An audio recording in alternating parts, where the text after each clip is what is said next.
Good evening, ladies and gentlemen. My name is Wanjiku Waria, honored to be the Charter President of Rotary Club of Nairobi Nabo. Nabo means one in Maasai and togetherness in Xhosa.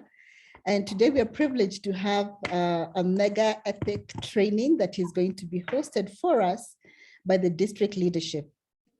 In collaboration with the Rotary Clubs of Jabali, who are represented here by their president as well as their members, RC Athiriva, RC Maadili Information, RC Samawati, RC Ongata Rongai, RC Kilimani Alfajiri, and RC Ongata Rongai East. I'm sure there are many more clubs on the call, and I'm sure we are definitely going to go ahead and have an incredible time. So we will start off with the national anthem. 1 minute.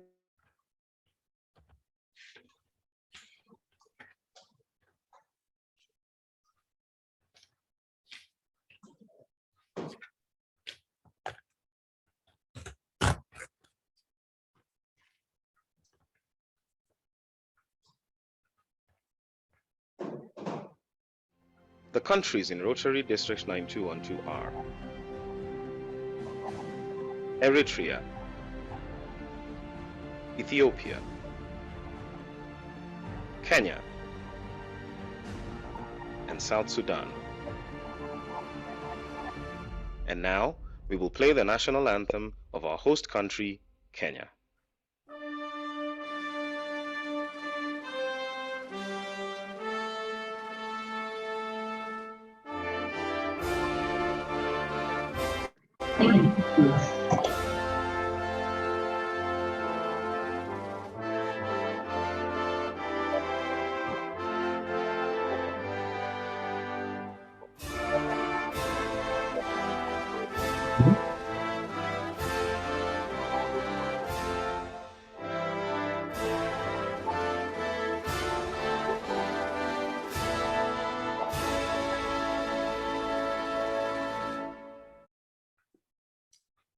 Thank you very much for obliging the national anthem of the Republic of Kenya. And the Rotary Grace is in the hands of our very own Rotarian, Brian Mugoya. Indeed, the Rotary Grace. O God and giver of all good, we thank thee for our daily food. May Rotary friends and Rotary ways help us to serve thee all of our days. Amen. Amen and amen. Thank you very much, Rotarian Brian. It's good to have you on the call. Our four-way test is in the hands of our very own Patricia Rashai. Yes, good evening, friends and family of Rotary. The Rotary four-way test. Of the things we think, say, or do, first, is it the truth? Second, is it fair to all concerned? Third, will it build goodwill and better friendships? Fourth, will it be beneficial to all concerned? Thank you. Thank you very much, Patricia. Again, as always, good to have you on the call. We always say the objects of Rotary in our club, and today they're in the hands of Rotary Joyce Kanja, aka Prof. Objectives of Rotary. The objective of Rotary is to encourage and foster the idea of service as a basis of worthy enterprise, and in particular, to encourage and foster, 1, the development of acquaintance as an opportunity to service. 2nd, high ethical standards in business and professions, the recognition of the worthiness of all useful occupations, and the dignity and the dignifying of each Rotarian's as an opportunity to serve society. 3rd, the application of the idea of service in each Rotarian's personal, business, and community life. And 4th, the advancement of international understanding, goodwill, and peace through a world fellowship of business and professional persons united in the ideal of service. Thank you. Thank you very much. Thank you very much, Prof. Those who want to know why we call her Prof, we can stay behind after the meeting.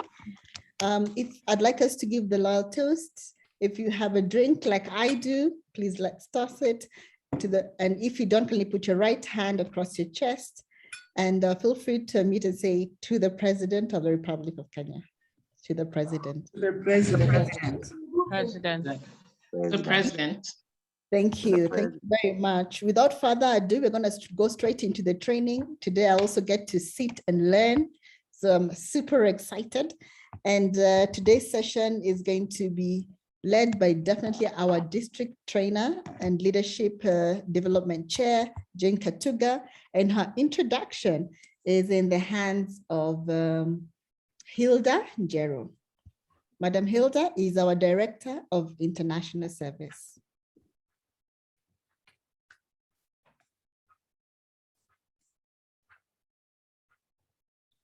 Madam Hilda Njero, I thought I saw you on the call. Yes, Madam CP, sorry about that. I think I spoke on mute. I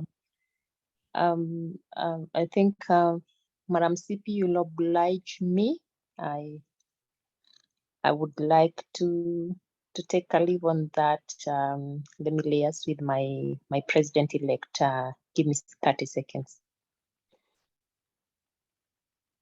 Thank you, Director Hilda. This is Wanjiro Mwai.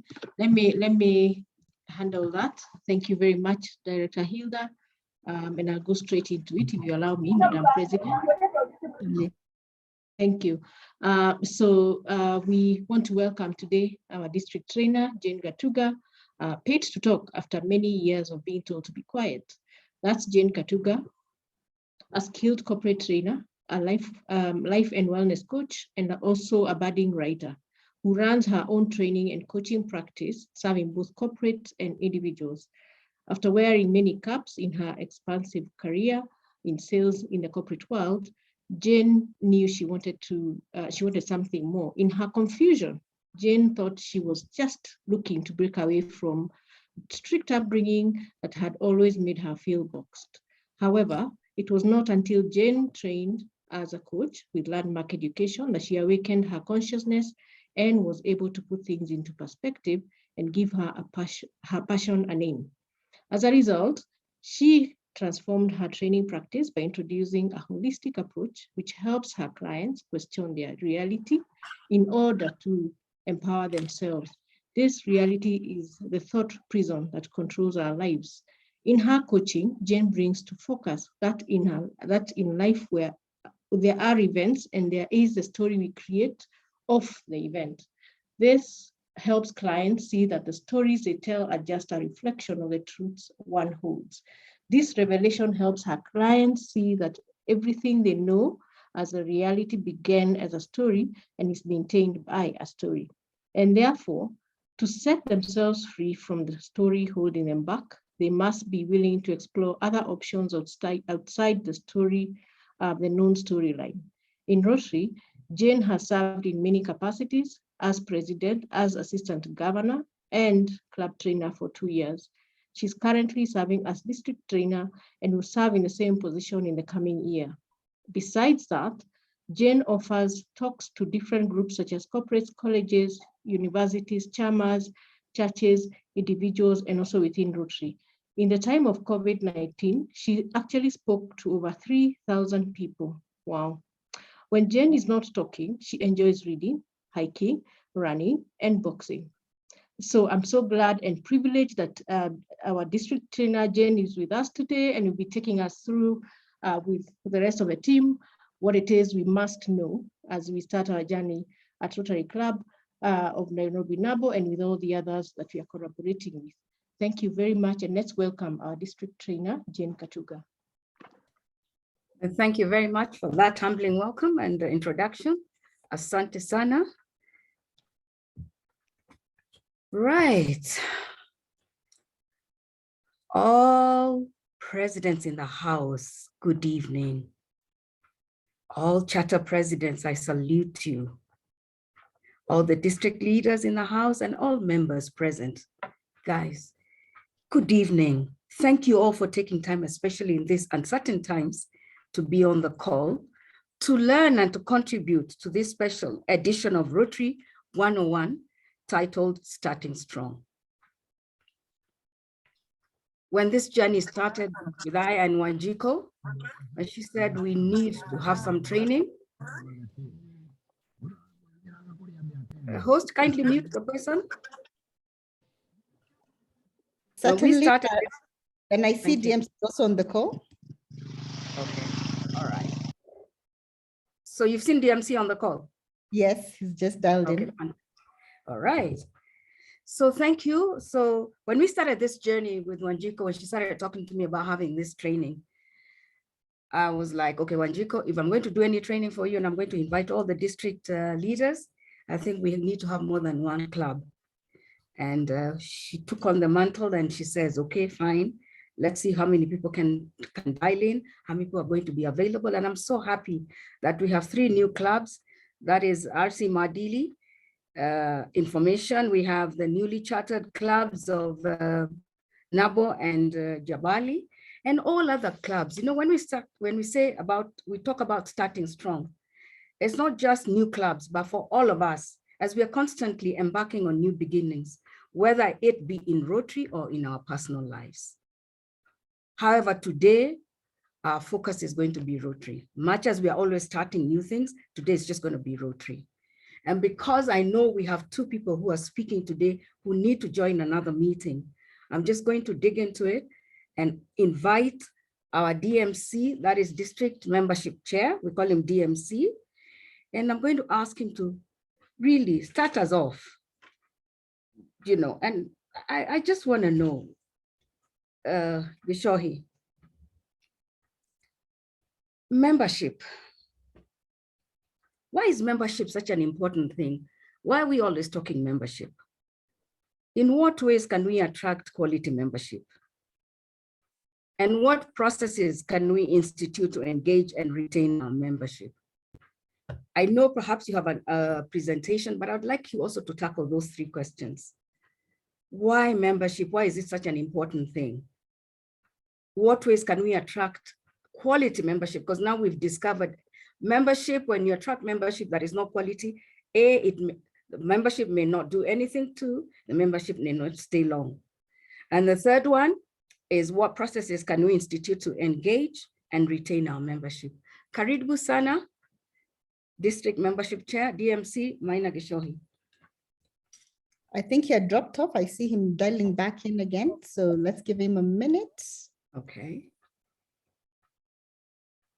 And as we go through this session, may I request that if you have any questions, kindly put them on the chat because we'll have an opportunity for a Q&A. Wanjiko, please keep a watch on that. Sure, will do. Okay. He's back in, so I think I can spotlight him. Okay.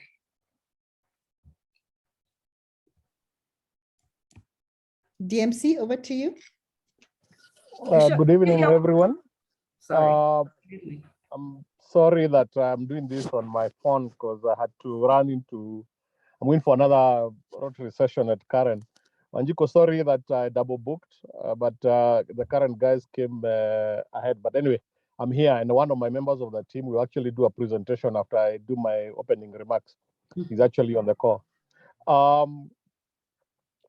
Get excited when I talk to new members about membership. And I always remind you that you did a very good decision to join Rotary. I hope you all remember the oath of office you took when you were being inducted, whether in new club, charter members or in new clubs, where you committed that you're going to adhere and follow the rules and aspirations of Rotary. And you remember we also said that Rotary will be judged and seen in our actions and what we do, in everything we do in our lives. So I just want to, before my Hadi comes in to talk about membership, I just want to go on overview of what, especially the new members, you're gonna have to do to feel like Rotarians. First of all is engagement of the new members. And this Wanjiko and the new presidents and the charter presidents, that's your first big task, is that you must ensure that all your members feel engaged in their club. And one of the first things which is always recommended is to ensure that in the committees you form, all your members belong to a particular committee. That way you will be able to ensure that everybody gets involved in what is going on in that club. And then the next thing is that you must make sure those committees function. Don't just have committees in name only, let them function. The same way you have your weekly meetings, make sure, okay, make sure that your committee meetings are done at least once a month. And then when your directors come for your monthly your monthly meetings, they are reporting what the committees have discussed, not what they think the committees have discussed. So from that bottom thing is that once the committees are functional, your club now starts getting functional, and you as a president stops getting overloaded by trying to do everything. Number 3 is, are you guys as a club, the leadership of the club meeting at least once a month? Please meet at least once a month so that your directors and the presidents and everybody and they can catch up. And then the club should at least have once a quarter club assembly, where now the leadership of the club reports back to the wider membership of what they are doing, where they are, according to the plans they have done, and all that. Now, this ensures that everybody in the club, first of all, knows what's going on and feels involved in whatever activities the club is doing.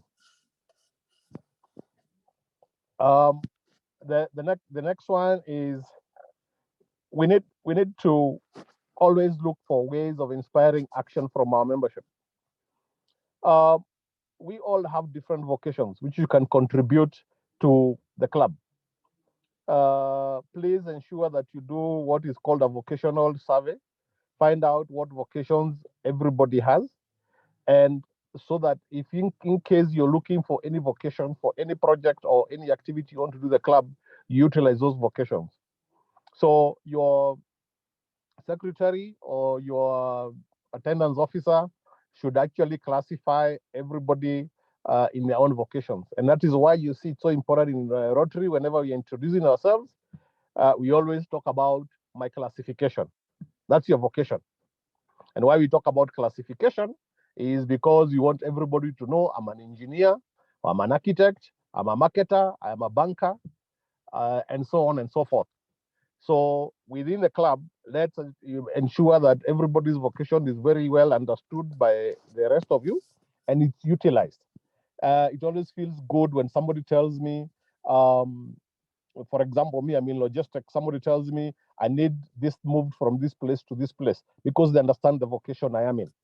And one of the things you'll always find your membership excited is when they're told, please do this for the club because you know this is a vocation you're in. Okay.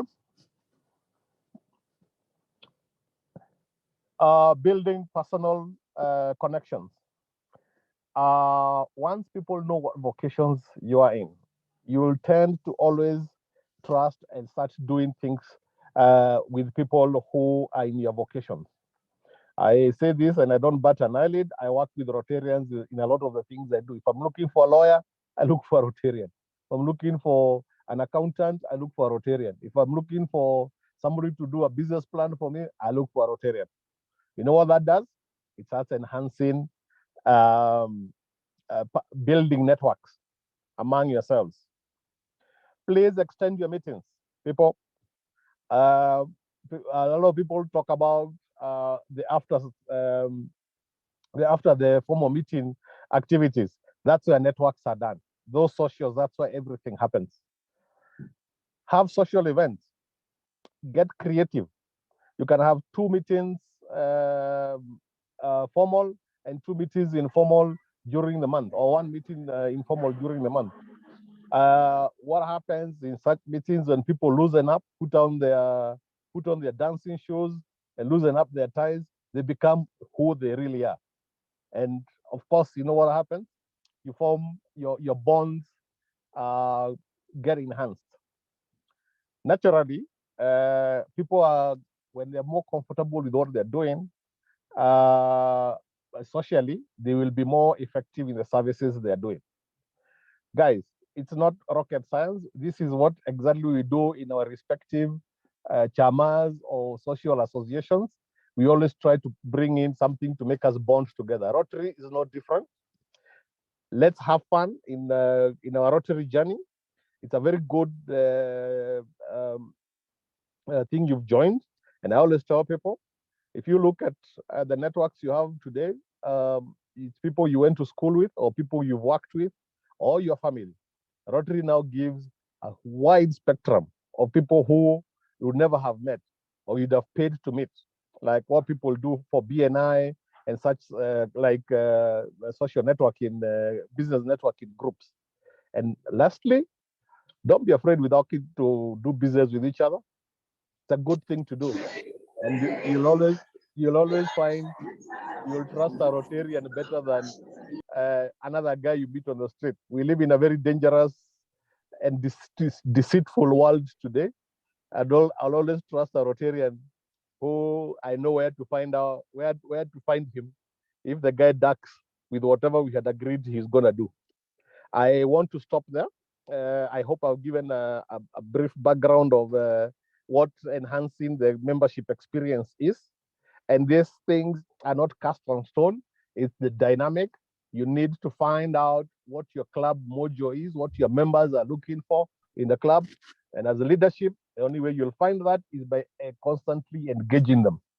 So you must keep on talking to them. Make sure that in those forums you have it a proper feedback session, so that you can now gauge what kind of things your leadership, your membership is looking for. And don't be afraid about being challenged. You'll be challenged. There'll always be outliers in every social setting, and your work as leaders is finding ways of managing them. Remember, you are leading without a stick. So you have to know how to dole out that carrot in a way which everybody in your club feels fairly satisfied. Don't be delusional that everybody will be 100% happy with you. But if you get 70, 80% of the club happy, you're home and dry.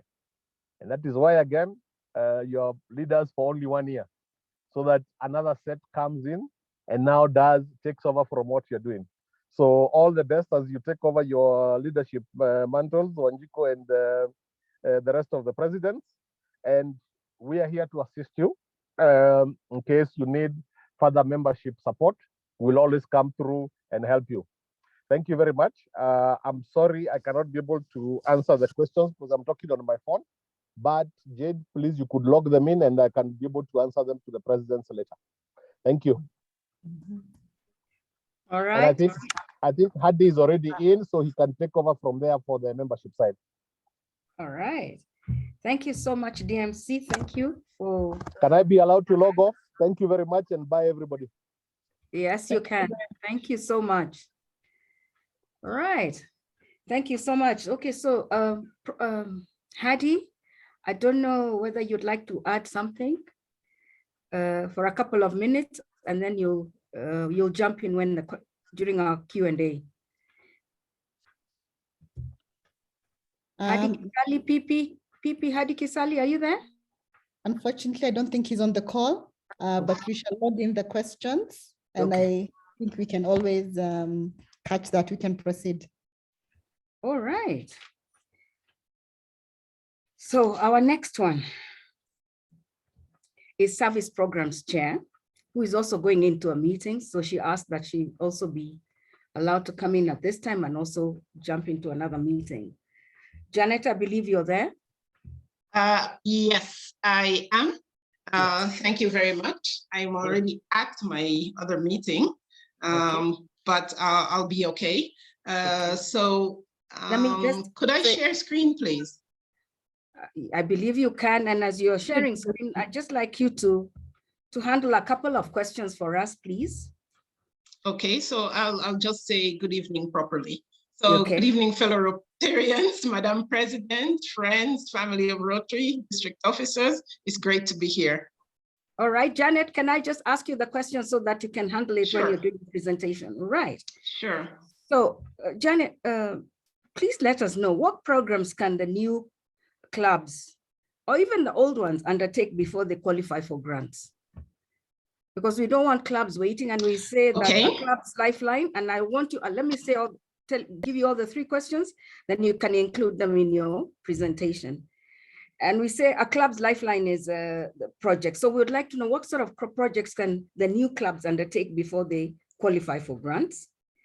How does a club assess a project's viability? How do we know this is a project to take on or not to take on? What are the things to think about? What are the things to consider?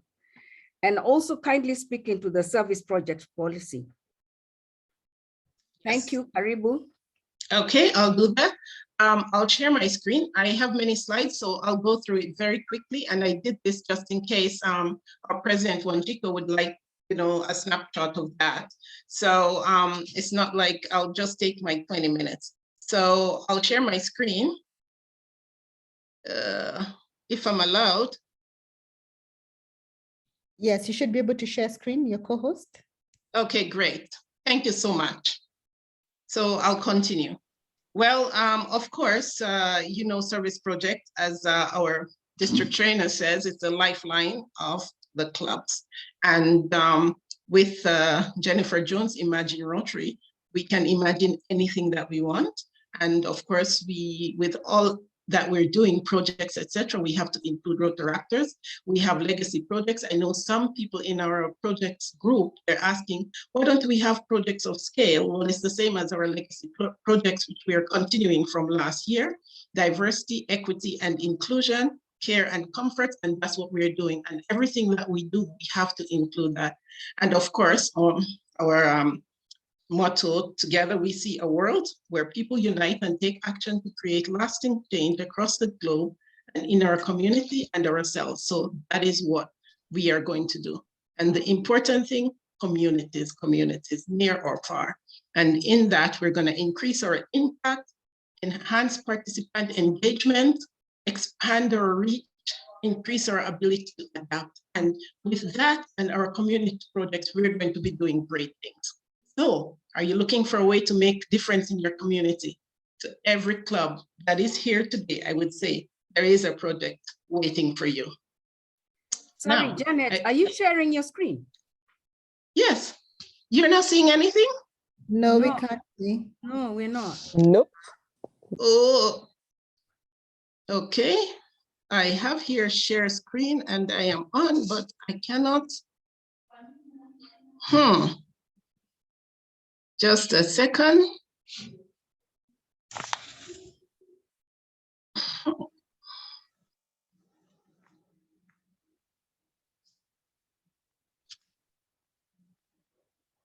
Can you see it now?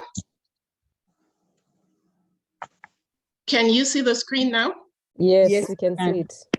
Yes, okay, sorry about that. Yes, I just went on and on. So here we are. The first Rotary project ever in 1907. You can just imagine, that's what, 100 and something years ago, was the Rotary Club of Chicago under the leadership of Rotary International founder, Paul Harris. And they made a toilet, a men's toilet. So you've seen how far we've gone. I know there are some new clubs that are like, oh, we're doing this little project. It doesn't matter how small it is, as long as the community benefits. So this is a toilet, a public toilet, and I hope you remember for your quiz nights, etc. That's the first project that was ever done in Rotary. Now, service projects support Rotary's strategic plan always, and it's the backbone of the club. Clubs develop or should develop and implement educational, humanitarian, vocational projects that the community needs. And we'll talk about that a bit more because we talk about the community assessment tools. Now, the service project directors and presidents are responsible for developing and implementing new and ongoing local service projects. Because, for example, if the year before you're doing a project, the new president doesn't say, no, it's my year, I'm doing a new project. You continue whatever is there, whether it's district or RI project. For example, our legacy projects, which we'll talk about later, we are continuing from last year into this year and next year also. You attend district events and functions, coordinate assistance with other community groups, also with the district. When you're doing a project, we have a Google form that we're sending out that you tell us what you're doing this month, next month, etc., because it is reported to the district executive group. So you will be seeing that coming out if you're on the group, etc. Now, for a club, we identify the goals and visions of a club and district. We have to consider what project can we do? What is the community need, or what community need should it address? What will be the key features and benefits of what we are going to do?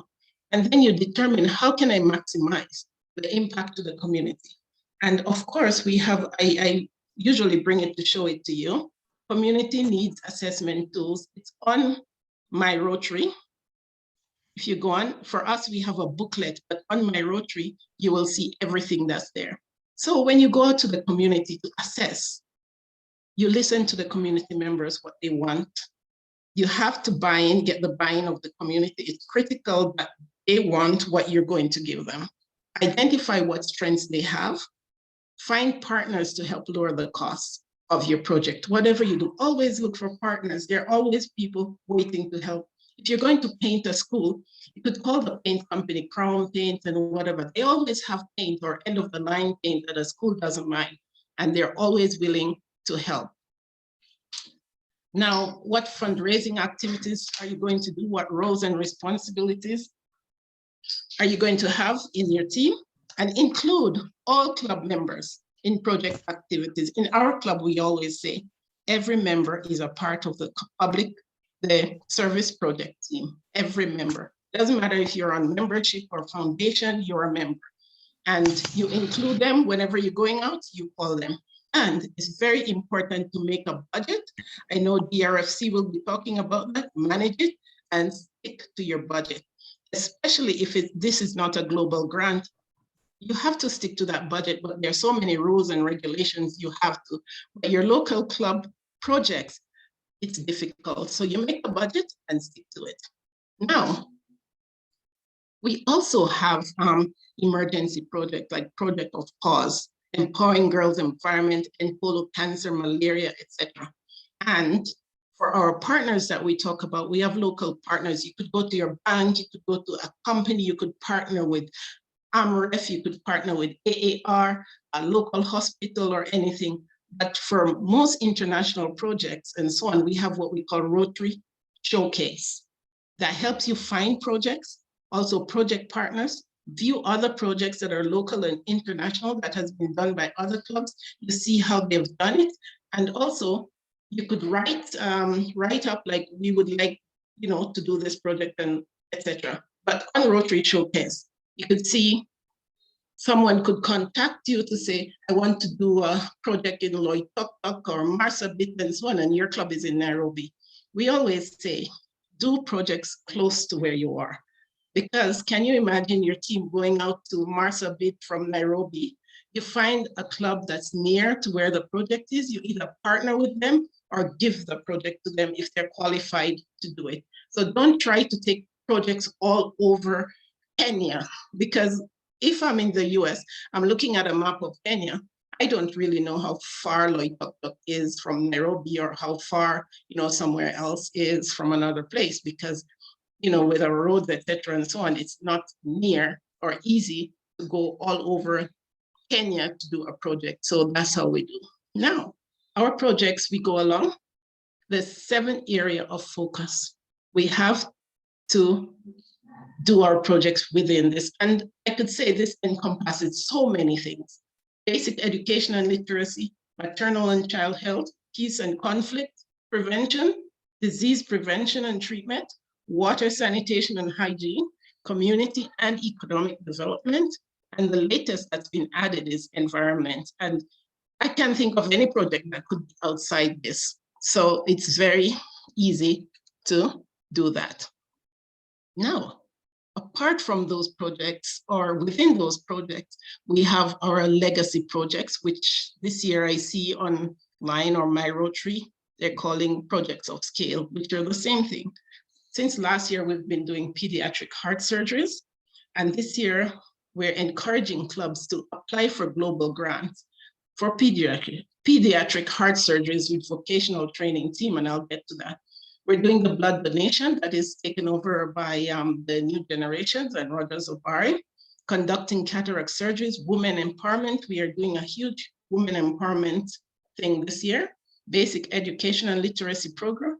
We did the 10 million trees. Of course, we can remember last year we were planting, and also peace programs because of the election that has come up. Okay, international, we can partner with any country. It doesn't have to be, even Nigeria, even within clubs within Africa. It doesn't have to be Canada, France, US, etc. Now, for international, say they're global grants. Global grants have to be within this one or more of the 7 areas of focus. You could have the international student exchange, and like what I talked about, the vocational training programs, ambassadorial scholarship, peace scholarships, and so on. And then we have local community service. Local community service can be done, even like our district trainer said, these are some of the projects that you don't have to have the MOU or qualification, or if you're a new club, you still can go out and do your local community service. The only thing is it's good to find partners because now the cost will be on your club. Encourage and fostering ideal service to personal, business, and community life of every Rotarian. So we have opportunities to serve, even if we're not qualified as yet to have a global grant in our company. See, planting trees, you don't need a global grant for that. You go out, you plant trees, etc. Giving out mosquito nets, that's very easy. You get how should I say, find out where you can get this, have a partner, buy mosquito nets, go out and give them. This is Turkana. These are some of the emergency projects like, starvation, or of course we have starvation in Marsabit this year and so on. We have fires, we have many emergencies around.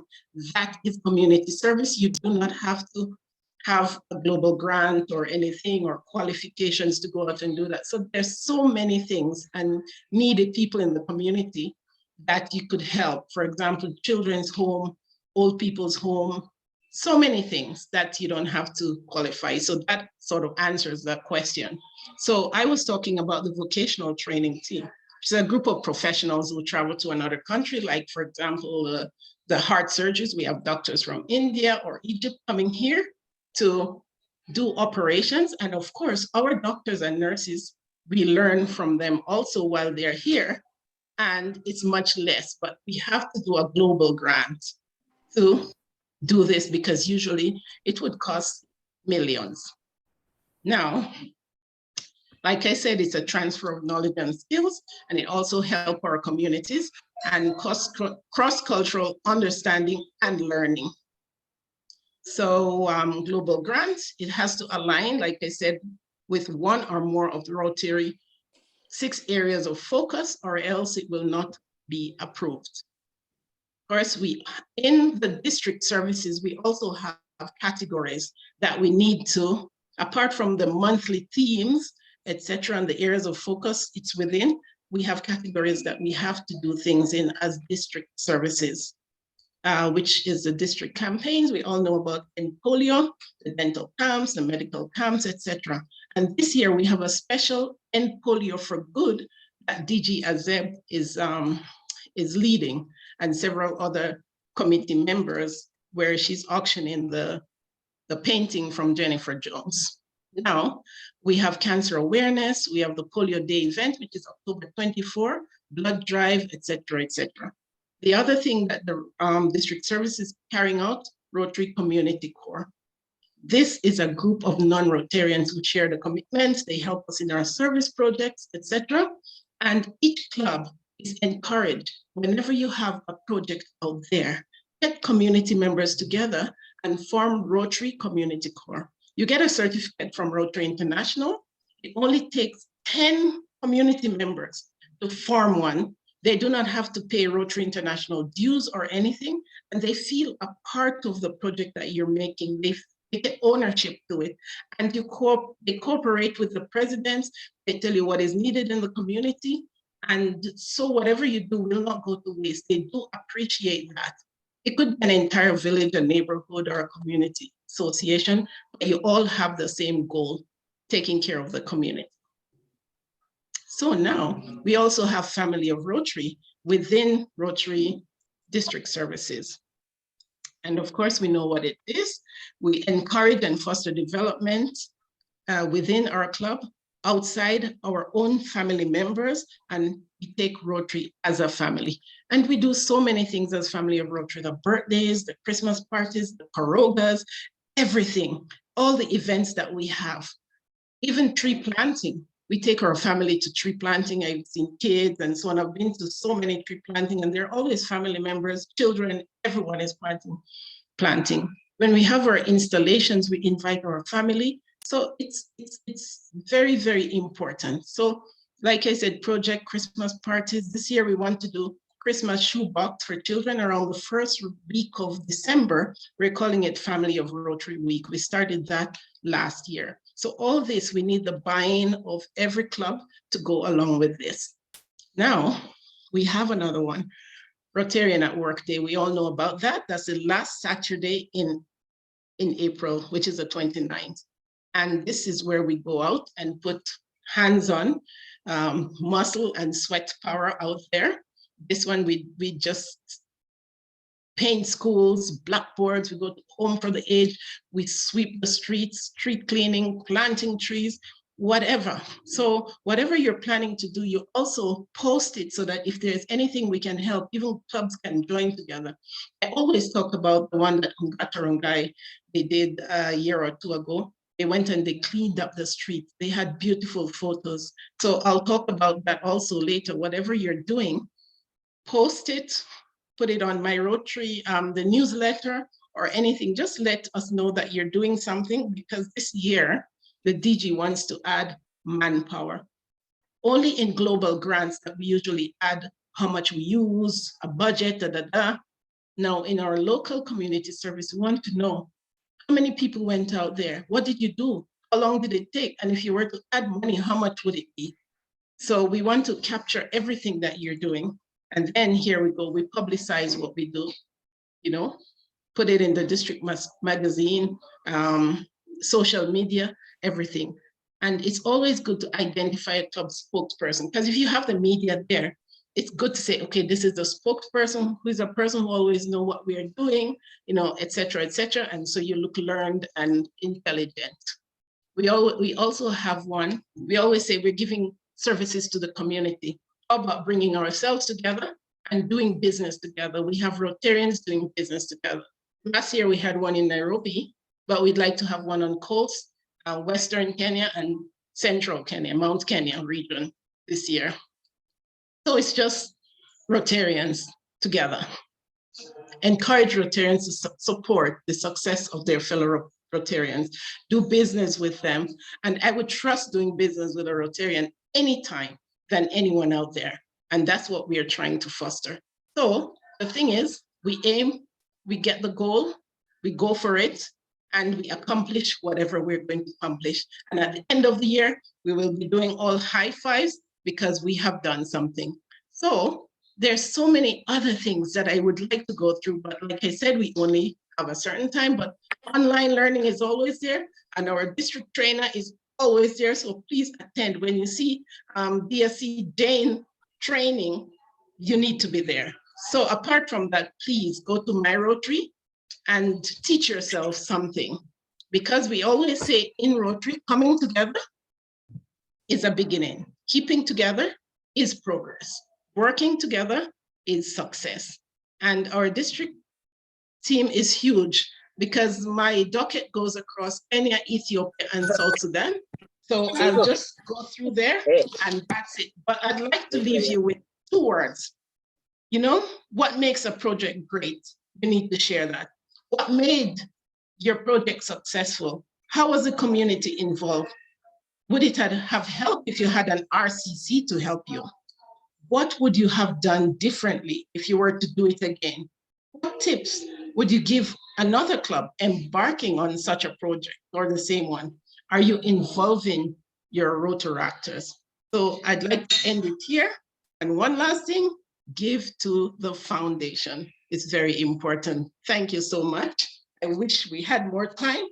That's about it. And I think I've answered most of your questions, DSC Jane. Okay. Thank you. Thank you so much, Janet. I know you're going for an induction now. So we will excuse you. And we believe the people on the call, there are other people on the call. I have seen Past Assistant Governor Patricio. I'm sure they can answer some of those questions, yes. And of course, there's Protas as well. Yes. Thank you so much. But I will still probably try to listen in just in case, but yes, they can answer the question. Dr. Patricio is quite capable, and Protas, yes, when it comes to wherever projects and foundation is touching, that's it. But I believe, hopefully, I went through some of your questions there. Yes, you did. Thank you so much. Thank you very much. I'll go also. Thank you. All right. Thank you. Thank you very much. So now we'll have Protas, our DRFC chair. Protas, we're going to give you 20 minutes. Kindly just take the 20 minutes. And thank you very much. Thank you. 3 questions for you, Protas. Yes. My friend. You know, we talk about grant qualification. We have 3 new clubs here. What is grant qualification? What does it entail? And why is it necessary every year? Why do we have to do it every year? And in terms of stewardship, you know, management and reporting of the project, who takes up that role? Is it the primary contact? Is it the secondary contact? Or do all club members have to know what is going on with the project?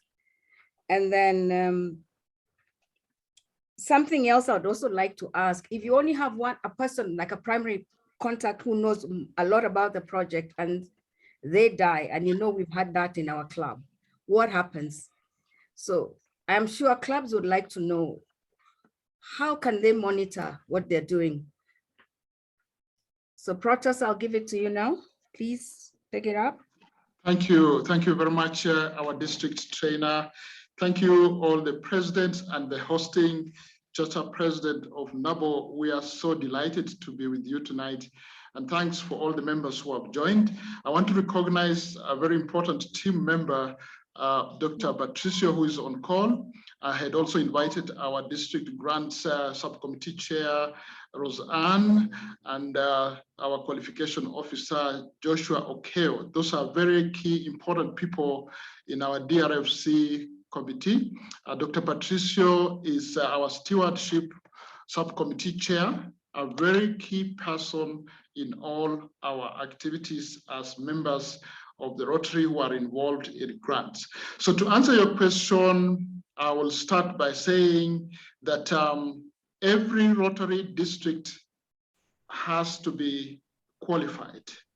And of course, my qualification this evening is to recognize all of you and thank you again. Sorry that I've not followed the protocol, but I recognize all the district members who are on call, the presidents and family and friends of Rotary. I recognize all of you. Why qualification? First of all, every district has to qualify. 6 months towards the end of the previous Rotary year, we were informed by the Rotary Foundation that your district 9212 has to be qualified to participate in the grants. That email came to our DG AZEP, our DGE Ithao, and myself. So our district governor AZEP had already gone online, done a test, passed, and qualified the district. When I received that notification, I delayed because I was like, what do I do? So I delayed again. I got a reminder the next month. Up to June 1st, I got a reminder telling me, Protos, you have not qualified the district. And also remind your district officers, Ethao, and others have not qualified the district. So we had to go online and do a test for about 45 minutes and click you passed. I passed 80 over 100. I didn't pass 100%, 80 over 100. And I qualified the district. There is an MOU that we follow, which is very critical for the district, similar MOU that we follow in our qualification. So why should a club qualify? The club should qualify because the district has qualified. Number two, the club should qualify because they are holding and handling grants and money that's given to them from the Rotary Foundation. So it's a requirement that if you are participating and holding grants and participating in projects, you must undergo a particular specific parameters. And those parameters are under the qualification MOU. Number three, you have to qualify because it's a good practice. It's a practice that measures your club, that your club members have understood what they need to do, what they are supposed to participate in, and why they are actually undertaking grants. So allow me to share with you the MOU as I explain what you have just asked me. Allow me to do the sharing so that you can all see why we participate in grants. So members, to answer the questions that have been asked, number one, this MOU is also given to the district. Here we have Club Qualification Memorandum of Understanding. In the district, we have District Qualification Memorandum of Understanding with the Rotary Foundation. So number one, you see that the club qualification, why the club must qualify. To participate in Rotary Foundation global and packaged grants, the club must agree to implement the financial and stewardship requirements in the Memorandum of Understanding. So you can see already this document is online. It's on Rotary, on my Rotary, and it's from the Rotary Foundation. It's not developed by ourselves. It's not developed by an individual. It is the Rotary Foundation document that allows all of us to participate. And you can see number one. So what you should do as a new club, Nabo and the others, you take this document, you circulate to the members to read before the next meeting. The members read and understand. In the next board meeting, you go through every point and agree. The board agrees to this MOU that it should be approved. Once the board agrees, it is circulated to all the members of the club via email or whichever way you want to circulate, 7 days or 21 days before the next meeting. Every member of the club is supposed to go through this MOU before the next club assembly. Number A, you can see it's very clear, upon successful completion of the qualification requirements, the club will be qualified for 1 year. 1 year. Our 1 year is July 1st to June 30th. So all of you are not qualified. All our clubs, 137 or 40, are not qualified at the moment because none of you has qualified for the year 2022 or 2023. For us as a district, we are qualified. Number two, maintain qualified status. You have to maintain this. We can also disqualify you if you do something that's contrary to what's expected. C, D, up to E. I will not go through everything, but I just want you to show that. Number two, the club officer responsibility. You can see, you said, who is responsible for qualifying the club? Basically, as a president, it all falls on you. Some clubs have appointed a team to qualify the club.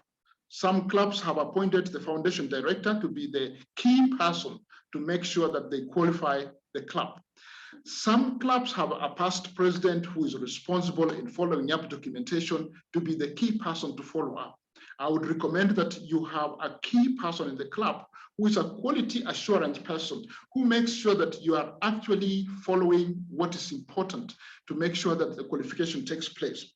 So it is very important that the president nominates a committee of 1 or 2, 3 people to really foresee the qualification. Then there's financial management plan, which I'll show you. It's a document that we share all throughout, which has 25 points that you must also read and understand. Number 3, it also tells us about bank account requirements. You're supposed to have a bank account. If you have a project, that project should have an account separate from the rest of the activities. If you are applying for a global grant, it has to be a designated account of that particular project or global grant. If it's a district grant, we have even asked those who have done district grants to make sure that they are actually having a designated account. And you have at least bank signatories. Some clubs have 2 people to sign. We always recommend 3. Big clubs, over 50 members, it's important you have 3 signatories from your club so that you count a check. 2, it's a little bit, you can compromise. 3, it's not very easy to compromise. And those of you who have worked maybe in a government or public, you'll realize that people will have 3 signatories on a check.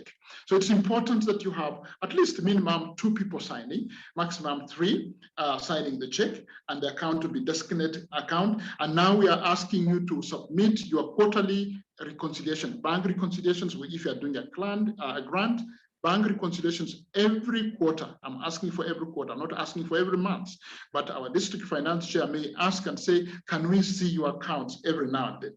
Number 5, report on the use of grant funds. As a primary contact person, you must report on the grants and report within the 12 months and the next subsequent 12 months. Documentation is very important. You must keep documents in your club. Some clubs have Google folder to keep their documentation. Some have hard files. Others still have what we call a Google Suite where they keep their files. Number 7, reporting misuse of funds. If you realize any inch or any pinch of mismanagement of funds, it's very important that it's reported immediately.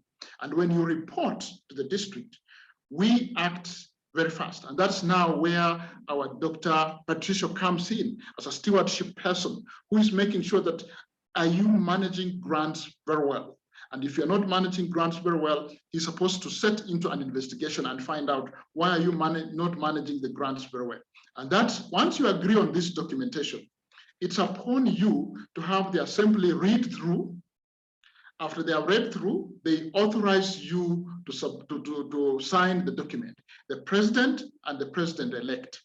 You sign, you date it, you scan it, and you upload it to the portal. That is the MOU. Number two is the financial management document, which is also very clear and it's always shared with you. This one has been there for the past 10 years. I've used it as a president, past president, and we use it now. We still use it now. It's an extract from the MOU. It talks about financial management procedure, and it has, number 1, club treasurer maintains the books of accounts. We are saying the club treasurer maintains the books of accounts. And if you have a global grant, we are asking you that the club treasurer be able to check on the accounting of the global grant. Big clubs would have even an accountant for every global grant sitting on the committee. And I'll not go through all the 25 points, but I'll just scroll down so that you all see that this document is expected for you to sign. You sign it. The treasurer of the president, number 17, the treasurer or the president presents the annual accounts together with the review report at an annual review or a club assembly for the adoption. This is the audit of the grant amount or the audit of the club expenditures. That's very, very important that the audit is done in every year. And we are saying that it's important that number 21, clubs to present the grant proposals in the club assembly and minutes recorded before signing a grant application. We are saying that supposing you identify a project that Janet has mentioned about, you want to do a project. In most cases, you have done your needs assessment.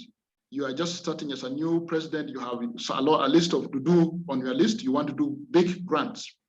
Those grants have to be approved by the club as a whole. You have to present it in a club assembly, in a board. The board has to adopt and recommend. In assembly, you read the proposal, the concept of the proposal you want to present, and the board and the assembly has to accept and say, we are ready. We are going to do WASH this year, or we are going to do environment. and the budget is $70,000 US. Please go ahead. You authorize and mandate the primary contact to spearhead into uploading that. And it's very clear here. Most clubs will not necessarily follow this, but we are saying it's important you read that to the club members. They follow these 27 points. After you have read the 27 points, the president, the sitting president, the current president of Nabo, Wanjiku, Charter President Wanjiku, plus the president-elect, I can't remember the name, but I know she's on call here, and the treasurer of your club. You sign this document immediately after the assembly has approved. You upload it on the portal for qualification, and our qualifying officer will qualify them. I have a final document, and please let me know if I'm late in terms of my presentation, because I'm not watching my timing. The final document which I'll share with you is basically the new document that we came up with recently, which is a document, we call it project and finance management document. And this document is very critical for all of us. And some clubs have adopted it, some clubs are still dilly-dallying about it, but I want to tell you that it's important that we all adopt that document, where we need to follow the procedures that are necessary for us to manage grants. Just allow me to share that, sorry.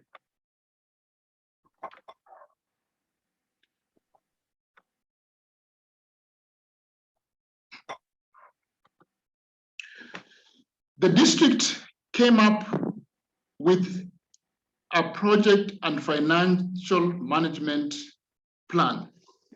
This policy is important for you to reach to the club. A few presidents have technical issues to understand it, but I'm telling you that this document is a guideline for all of you. If you read it, you'll realize that it has captured most of the things that are in the MOU and financial management plan. It talks about club service projects approval process. It's very clear. While the financial procedure talks about bringing it to the club assembly, this one gives you a guideline on how you are going to implement that. Number two, it talks about project committees. How many people should be on the committee? You asked me, supposing one person dies, we are saying a project or a grants committee should be 3 to 7 people. Keep an odd number. And that committee should have an open communication, that everybody on the committee knows what's going on. So that if one person is disabled not to really follow the grant, the other next person should take over. I'll tell you a case scenario. We had a grant in our district where the international partner who was a primary contact died. And for 6 months, we had no idea that this person died. There was no communication, nothing happened. So when I reported the international partner club to the Rotary Foundation, they did an investigation and they got back to me and said, Protos, we are sorry, the primary contact died and the club had not assigned anybody else. We are taking it over so that we can actually reconstruct and get a new committee. So you need to have a proper communication channel. Everybody in the club needs to know what's going on. And that's why this guideline is very important, that you have to have a project committee of 3 to 7 people. You can even have 10, but 3 minimum, 7, 5, 9, whichever number you want. And everybody should have an access. If you're doing a global grant, they'll put you online. They'll have all of you, the committee members, in the global grant. Number 1 as a primary contact, and then secondary contact 1, 2, 3. They all need to know that they can access the grant and they can actually make changes on it, and they can actually improve on it. The procurement committee, most clubs overlook the procurement committee. They just allow the president to get 3 quotations and the president presents to the board. The board says, whom are we choosing? Maybe we choose Peter or Paul. But it's important that you have a procurement committee. Even if you're a small club, practice to have 3 or 4 members on the procurement committee.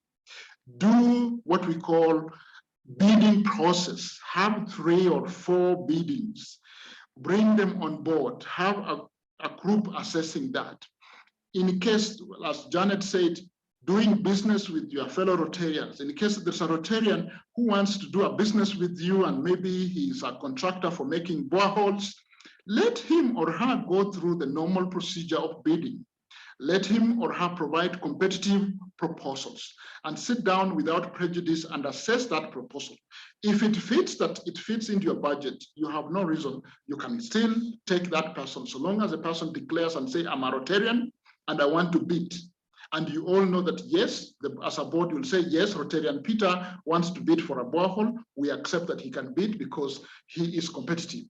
Don't leave your fellow Rotarians out because of the fact of conflict of interest. So long as it's declared and the person fits the proposal budget, it's important that everybody goes through the process. Project payment approvals are very clear on that guideline. Please take that guideline and read it to the club and let it be a guide to you. It goes down to separate bank accounts, the same. It goes down to district grants as we have had, the ledgers. It goes down to account types, monthly reconciliation, which I talked about, and then membership. And then reporting and disclosures. It goes down to reporting the misuse, which is there in the bigger, and it goes down to signing the documentation. Please read this through this document, sign it, and even attach it to your documents that are important for you to have the qualification. So how do you qualify? You qualify when you receive a link from our qualification officer. The link is sent to the president, to the treasurer, and the secretary of the club. You upload the documents, the 3 documents. There are 7 things that you need to do. 1, you need to pay your dues and submit the payment receipt for the district, for the country, and for the Rotary Foundation. Number 2, you need to submit this MOU to their own portal for the qualification. You need to submit the financial management procedure on the portal for you to qualify. You need also to submit the audit accounts. The audit accounts are not the same as your monthly bank statement. You need to have official audited account uploaded, accepted. And finally, of course, you will need, this document is in the process. We are saying also this document, if you have adopted it, submit with it so that we know that you have gone through that. So there are 7 documents that you need to have submitted on the portal, which is very clear. And once you submit them, they are assessed, accepted. Within 1 hour, you'll have your qualification. If your club has grants, we are saying you must also have submitted reports, monthly reports, or annual reports of all the grants that you have. You must be in good standing for you to be qualified. And once you are qualified, you're qualified for 12 months, which is renewed for another 12 months. New clubs who have not had bank accounts or bank details or expenditures, we are saying you also qualify. Submit your charter certificate, submit your MOU for finance, MOU for grants, and submit prove that you are paid dues. Even if you paid your charter dues, submit that receipt saying we paid our charter dues of $50 per person, and these are the documentations. We will qualify you. Qualification is mandatory for all of us. Of course, some literature says those who are participating in the grants, but we in District 9212, we say, let us all qualify. Let us have 100% qualification of our clubs, and we'll find it very, very important and very, very good practice. The final question was, supposing someone dies and there's nobody else to sign the project, we are saying have a committee, have an open communication. Every activity on the project has to be communicated to the club. You also asked in terms of qualification, who should qualify the club. I've asked you that you select a committee or a past president or someone or a foundation director to be a key person to qualify the club and submit the documents to you as a president, the treasurer, or the secretary, so that you can upload those documents, because you are the only ones who will have a qualification portal access, which is sent to you by the qualification officer. I don't know if there's any other question, our district trainer, that I have left out. I would have presented a PowerPoint presentation, but I wanted you to look at the MOUs and the documentation. Patricia, Dr. Patricia, if you have anything to add before my minutes end, please feel free to add 2 minutes. Otherwise, I think that's my presentation. And if there's any question, I'll be ready to answer accordingly. So back to you, our district trainer, but I'm allowing my colleague, Dr. Patricia, if he has any additions.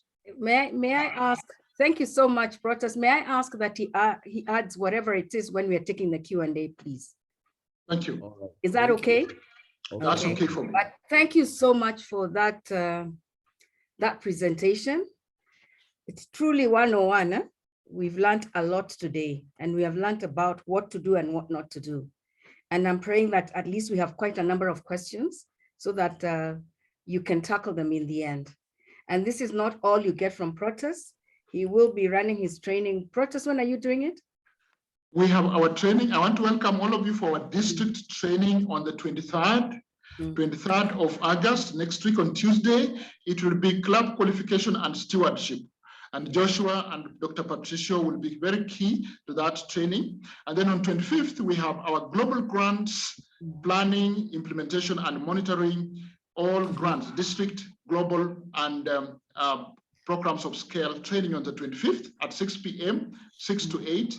Please join us, join the meeting. And that meeting is very important for you to get a qualification status. You need to have attended a global grants seminar. So that's part of the important key issues that we qualify your club. You must attend, at least 2 people from the club. Thank you. Thank you very much. Thank you. I'm sure you'll be sending out a flyer for that, huh? We will send up the flyer. We didn't want to interfere with the training on Saturday. So after that Saturday, we will be sending out a flyer so that we don't mix up you. Thank you. Okay. All right. Thank you very much, DRFC Protas. So our next speaker now is our Deputy Public Image Chair. I love to sit and listen to her. She reminds me every time we sit, she says, if you don't talk about it or you don't report it, it didn't happen. If you don't talk about it, don't report about it, it didn't happen. Now, Caroline, we are all not journalists. Some of us don't even know how to write a story that can really be read. How do we tell stories worth writing? I mean, worth reading? And then we also told that pictures speak volumes. Explain to us how we can take a caption, or we can take a picture and then put a caption that will have someone take an interest in it. And also, if you could also tell us how we as club members, we can use social media platforms, the various that we belong to tell our stories and have people interested in joining Rotary. Karibu sana, Caroline. Thank you very much, Jane. I'll definitely cover the questions that you have asked. I'm very glad to be here speaking today at RC Nabo. So I'll be sharing my screen. I hope you can see it. Yes, we can. Okay, great. So I've been requested to speak about members' role in your club's public image. So this presentation is geared, like Jane has asked, for the non-journalists, non-PR practitioners. You have no fear. This participating in your club's public image or in your club's PR is not something for the specialists. In Rotary, it has been broken down such that even though you're not an expert, you're able to participate. So this will be breaking it down in a way that you'll be able to see how you can plug into your club's public image. My name is Rotarian Caroline Giro. I am serving as the Deputy District Public Image Chair this Rotary year. So I'll first start us off by taking you through the why. Why does the club's public image matter in the first place? Why is it a big deal? I mean, you're here to do the good work, to do the big projects, to do the wash, to do the mother and children and fight diseases and all these great things. So why do we really have to bother with public image in the first place? The reason we need to focus with this is, first of all, Rotary International did a mega survey a couple of years ago to try and understand where we stand in terms of public perception. And the good news is that they found that 75% of respondents are aware of what Rotary is. They've heard the name Rotary. However, we still have a lot of work to do because 35% of survey respondents admit that they do not understand fully what Rotary does. They might have heard the name, but they're not sure exactly what we do. And so while we're doing very good work, not everybody knows what we are doing. It's not automatic that everybody knows what we are up to. So the reason why we need to do more PR for our clubs is to ensure that these projects that we want to do have money. All of you are asking questions. You all want to ask Protas and Janet before, where do we get money? How do we get these grants? And one of the ways is by pushing the narrative of who we are so that our name precedes us. The moment you mention that you're a Rotary Club, it inspires confidence on why I should partner with you and why I should be able to do stuff with you. Our district has been able to partner with big corporates in the past to be able to do this type of projects just because of we are known as people who will manage the funds correctly. Last year, I think we had the district managed to have partnerships with the Kenya Police. We had partnerships with Unilever, we had partnerships with Davis and Shatcliffe and so on. And we are able to leverage on this because of the narrative we push about what we do. We are also trying to grow members. We had Maina Gisho, he talked to us about how you're trying to grow your membership. And members want to join the institution when they find that they know what to expect when they join you. When you're able to tell them the stories of your networking and the stories of the community development and community engagement that you're doing. And also, once you get the members in the club, you want to retain them, and you retain them by giving them all a sense of belonging. And every time you see, like we're just finishing watching the games in Birmingham, and you know the feeling you got when we are seeing our Kenyans getting those medals, getting the gold and whatnot, that feeling of they belong to us, it makes you so proud to participate in this type of thing. It's the same thing for our members. When they see their club at the DCA, at the stage collecting those awards that are given, or they are being featured in the newspaper, they feel so proud to be part of that club. And it helps to strengthen their sense of identity within the club. So sometimes we say that Rotary is a secret, a well-kept secret that we don't want to keep secret anymore. And we need to be able to push the narrative. So how do you then contribute as a member to your club's public image? You do this by simply becoming a Rotary brand ambassador. And it's really very, very simple. I've put in 6 points that can help you become a brand ambassador for your club. Get trained, embrace people of action campaign, get branded, tell your Rotary stories, spread the word, and serve in the public image committee. So we get started on the first one, which is get trained. And it's exactly what you're all doing here tonight. You're getting trained. You're learning how to go about it. And why should we get trained? I'm sure you all do PR at work, or maybe even for your own personal capacity. When you have a Facebook page or an Instagram page or a Twitter page, everything that you put out there is branding for your personal self. So I'm sure we all practice a bit of PR even in our own lives, how we dress ourselves, how we speak and whatnot. But now when we come to Rotary, we have to learn how Rotary speaks, how Rotary sounds. And that's what we call Rotary's voice. I'm not going to go very deep into this, but it's the example I'll give is when you hear about different companies. I'll give the example of Coca-Cola. When Coca-Cola is advertising Coke, for example, it sounds very different from when they're advertising Fanta or Sprite. You'll find that when they are pushing Coca-Cola, you'll see a lot of adverts around family, to get together, parties, Christmas. We are all coming together to celebrate a graduation and whatnot. Togetherness seems to be the voice. When they're talking about Fanta, it's bubbly, it's fun, it's youthful, energetic. When they're speaking about Sprite, it's mostly athletic, sport-like, energy, and so on. So this is the voice we are talking about. When we are beginning to speak, we have to be able to brand ourselves the same. The Rotary Club in Accra, Ghana, and the Rotary Club of Nairobi, and the Rotary Club in Mombasa, and the Rotary Club in Chicago are supposed to sound like they're the same organization. And when you get trained and you go on our learning center, and you're able to take these other lessons, you'll find very many courses on public image, which you can see here on this bottom left corner. When you get there and you're there learning about club leadership and membership and the Rotary Foundation, you can stop by and take a couple of courses on public image.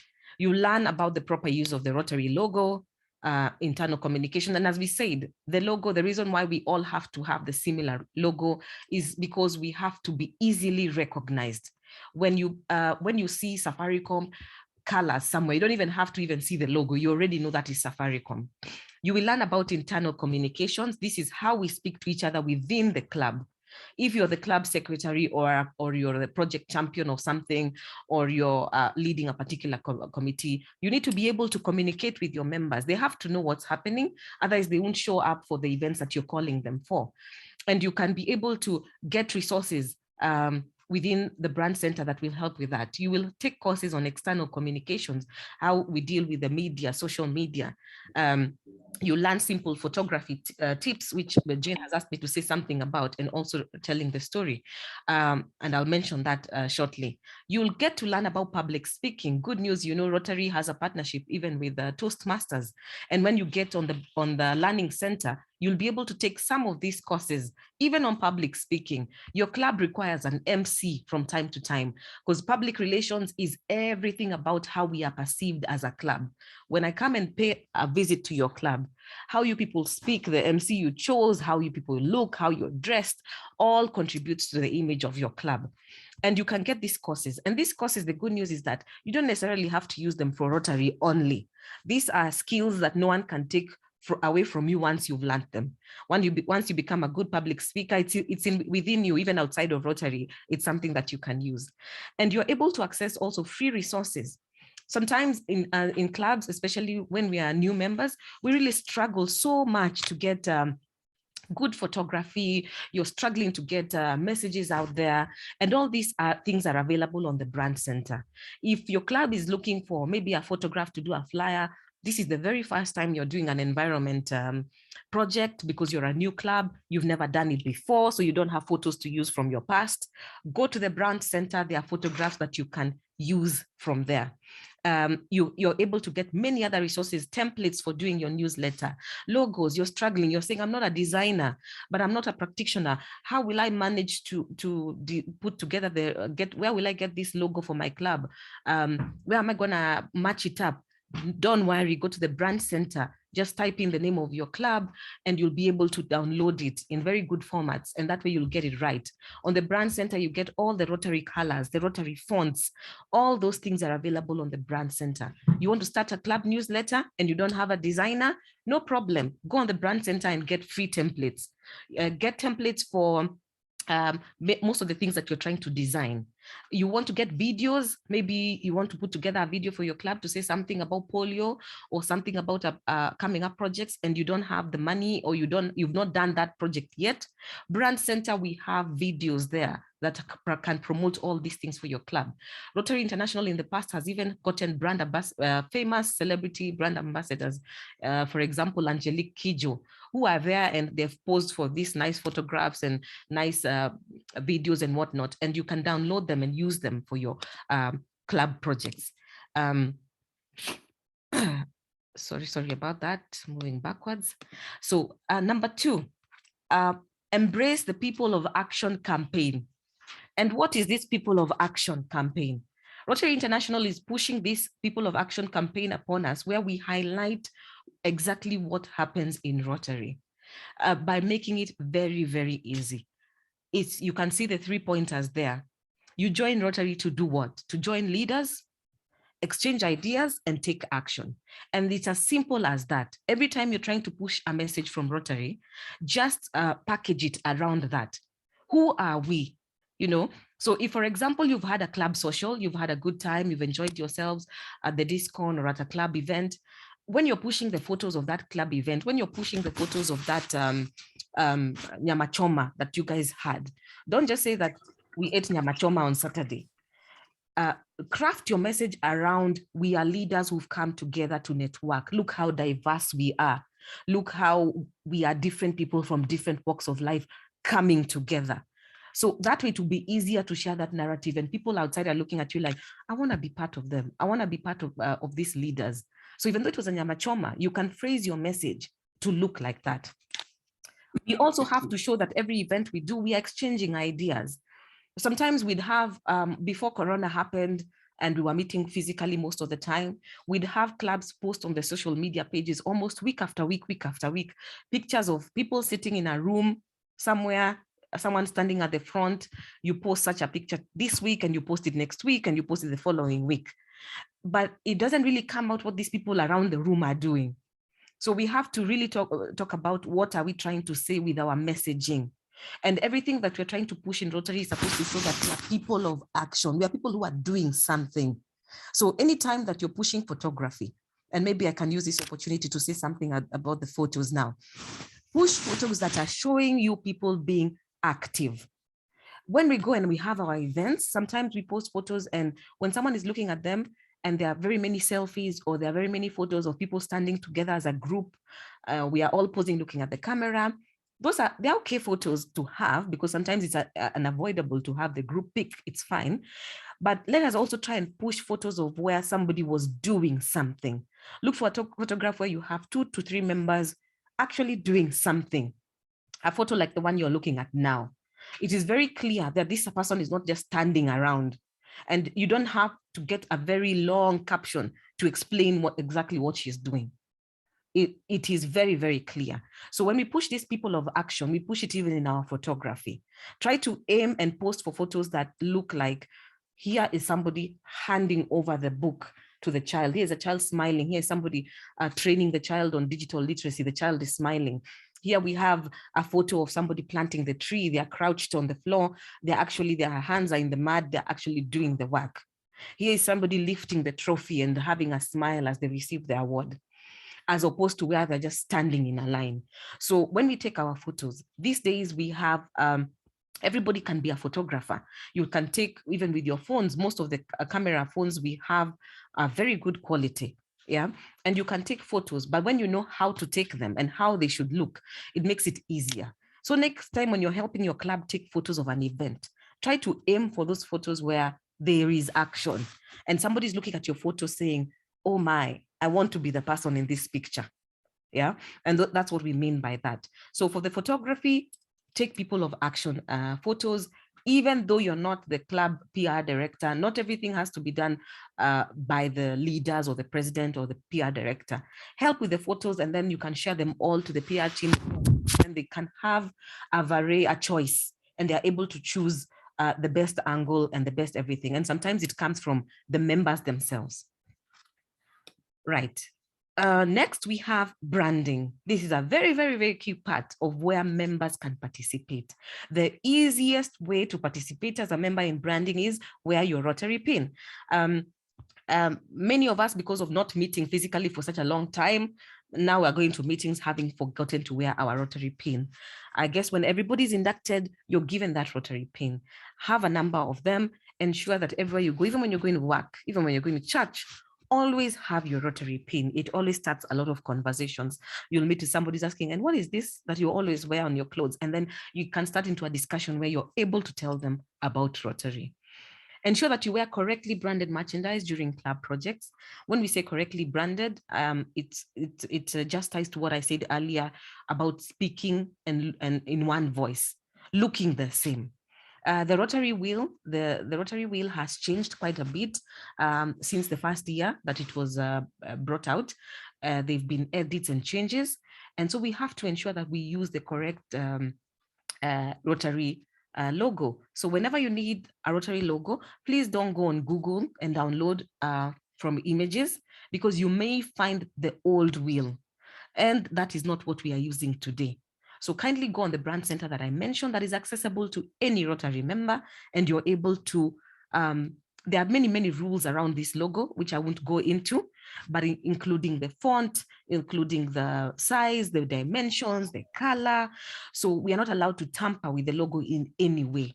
So even though you're trying maybe to put it somewhere, don't pull it, don't stretch it, just go and download it from the brand center as is, and you'll never have any problems with that. Brand your events. When we come to your club meetings, ensure that Rotary is branded. If you have a regular place that you meet, you can even speak to the administration to allow you to even have a sign at the reception or at the gate that shows Rotary Club of this meets here every Tuesday. So it acts like as an advertisement. So even though your meeting is on every Wednesday. On Monday, Tuesday, all the people who visit that hotel are able to read about Rotary, and they'll start asking, who are these Rotary who meet here on Wednesdays?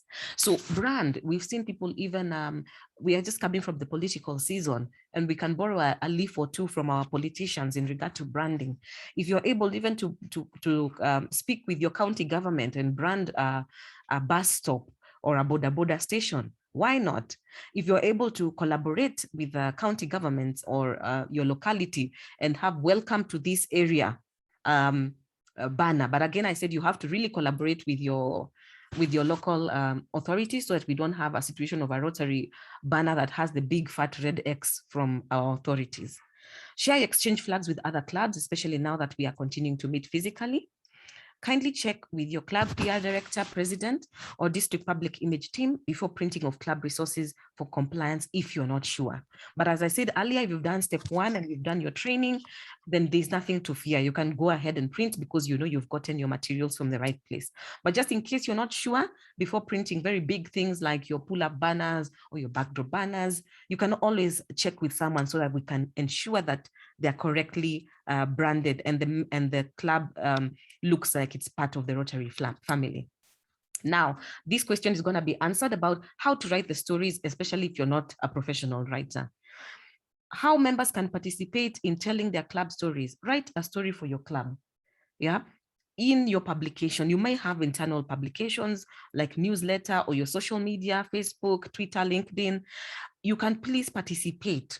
If you're a project champion or somebody in the club, you can speak to your PR director and say, I'm thinking about writing a piece for this. Can you submit it for me to the DG's newsletter, to the Rotary magazine, local media?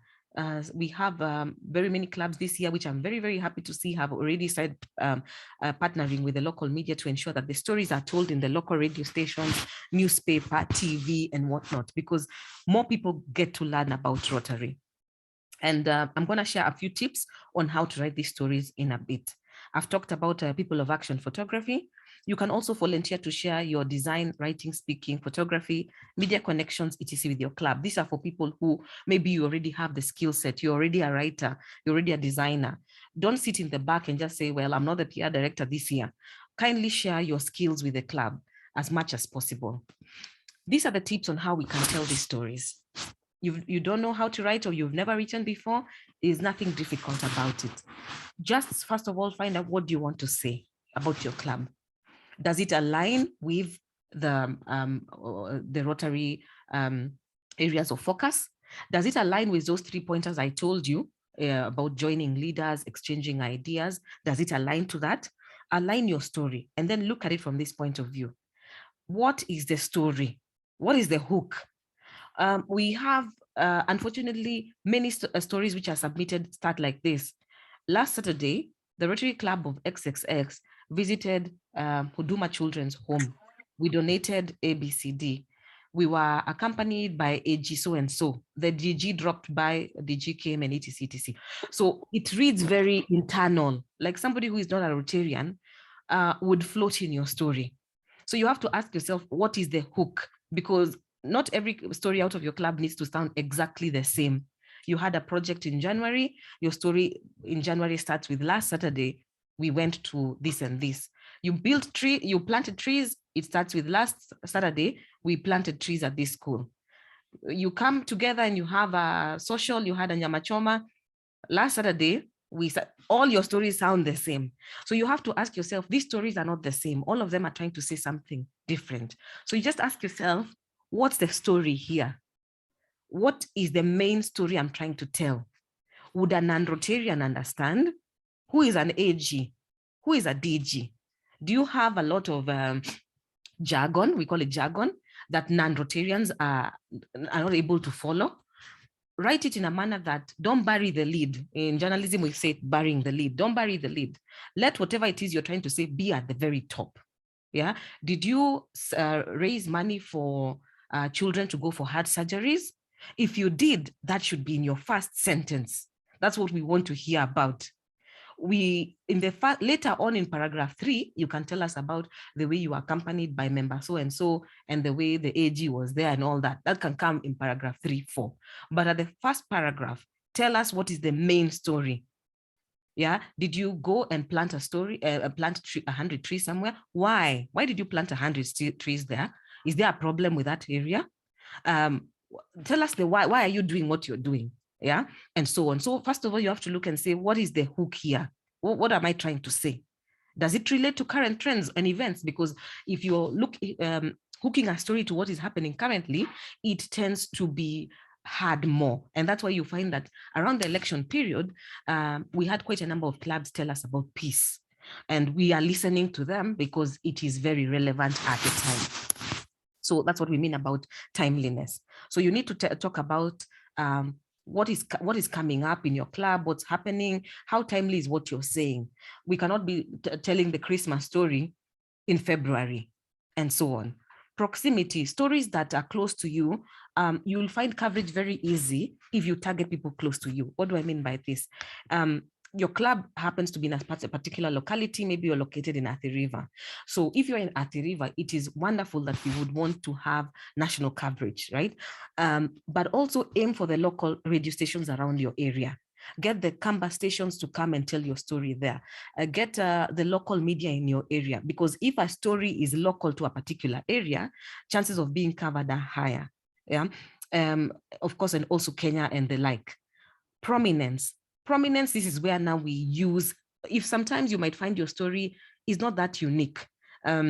It's not like you are saving lives, maybe you are not performing any heart surgeries, or you are not doing anything that is super unique. You can be saved by prominent people. If maybe you had an event and you're able to invite public figures, people who are known in the community, they can get your story covered just because of who they are. You invited the local MP to come and open your event, or your governor. It doesn't have to be political leaders. You can even have some from the business world, and they're there, or even somewhere, even your members. Yeah. And you're able to use them. And because of that, that could end up being your hook. In PR, we are trying to get the story told. So if the story is told from because you have a prominent person, it's okay. That's what it takes to push your story. You can invite them. If the president came to your club, president of the country who visited your club, of course you'll be featured, and you should not kill such a story. You should ensure such a story is told everywhere. Please, now we are trying to push human interest Rotary stories, and these are the stories that are told from the angle of your beneficiary. So sometimes you can have a story that's told from the point of view of the person who has directly benefited from your club project. A lot of our stories are told from our view. We went, we did. But sometimes you can come and you have, the type of stories of meet Anjoroge. Anjoroge is a villager from this and this village who has been suffering like this and like this until the Rotary Club of this and this and this came in and did ABCD. And those stories, people love them because they are relatable, and they reach many more people instead of just a Rotary audience. And so it's visually compelling. This is where photography comes in. We've all had the adage of, a photograph is worth 1,000 words. If you take a very, very good photograph, it will sell your story much more. Videos, the same. Don't make them very lengthy. As we are seeing, people are having short attention span more and more. So the shorter your videos, the better for you. Of course, any story that is told with statistics and data sells more because you look like an authority. You look like we know what we are saying. We look knowledgeable. We look smart, which is one of the guidelines you'll find in our visual guidelines, is that we want to appear as smart. Rotarians want to look like they're people who know what they're saying.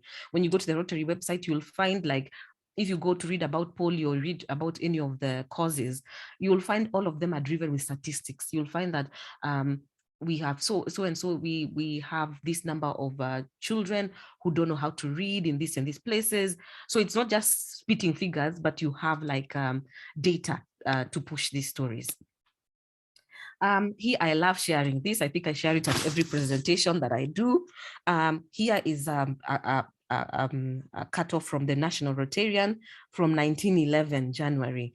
And this, I like using it to show the way the message lives on. And as Jen said, I like to say over and over, if you didn't record it, then it didn't happen.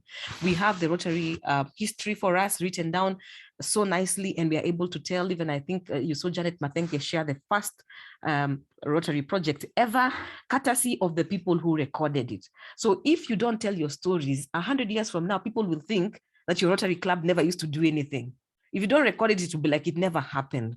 When we're looking at history, only the recorded history is what we follow. Like when we read the Bible, the stories that made it there are the only ones that we think happened, but there was a lot more going on.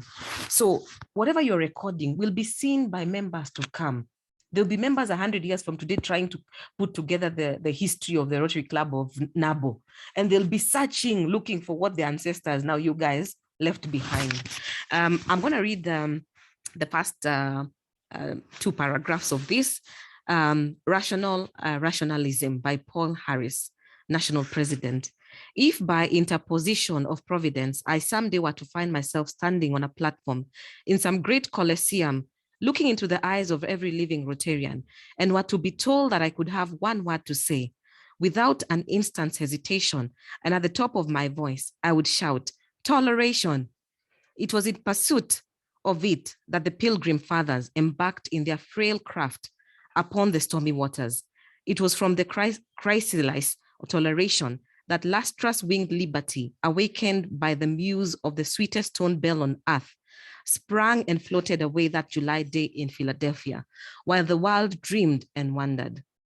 Very interesting beginning, and you can see almost 100 years later, very, very relevant. And that's the beauty of Rotary. We live on, the stories that we tell will be relevant later on and later on. This is a story that you can replicate in full today, even in your club's newsletters or in your publications. It is extremely timely, especially even right now during the election. This is a message that lives on. Of course, like we've said, you don't have to be like somebody who you got like used to get 100% in composition to be able to write for your club. Yeah, some people have the gift of the gab. They're able to speak in metaphors. They're able to put in everything that they learned in English. Good for you. But even though you don't know how to write to that level, still tell the story. Still tell the story. Finally, okay, not finally, but the second last, we have word of mouth. Spread the stories.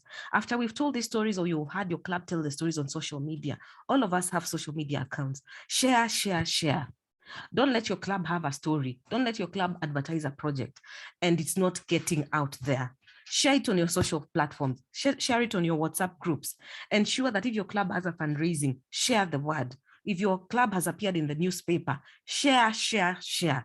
Let that message go everywhere. Make use of hashtags. Plan as a club what the hashtag will be for your upcoming project and use it. Finally, whenever you get a chance, serve in the PR committee. You can either volunteer to be the PR club director or just a member. I'm sure you'll be given some duties. And while you're there, you will learn so much. And the goodness, like I said, with public image, it is something that you apply in your personal life. After you have done this in PR, you'll be able to even better your own PR at work or your own personal branding and whatnot. Yeah. Share your expertise. If you have it, please share it with your club members. Don't let your club put up bad, poor photos, and you know very well that you know how to take good photos. Share your expertise as members. Finally, I'll close with this quote from our current RI president, who is a communication professional herself. And she says that she's longed for the day our stories would be a regular part of mainstream media, and our flagship magazine might populate doctors' offices, coffee shops, or anywhere else people sit, wait, and browse. It's great that Rotary members are better informed about what all we do. And wouldn't it be that much better if more people knew our stories? Thank you very much. Wow, Caroline. Thank you so much. Thank you so much for that. I don't know how many of you feel enlightened, you know. I can go ahead and write a story today and put it in a magazine.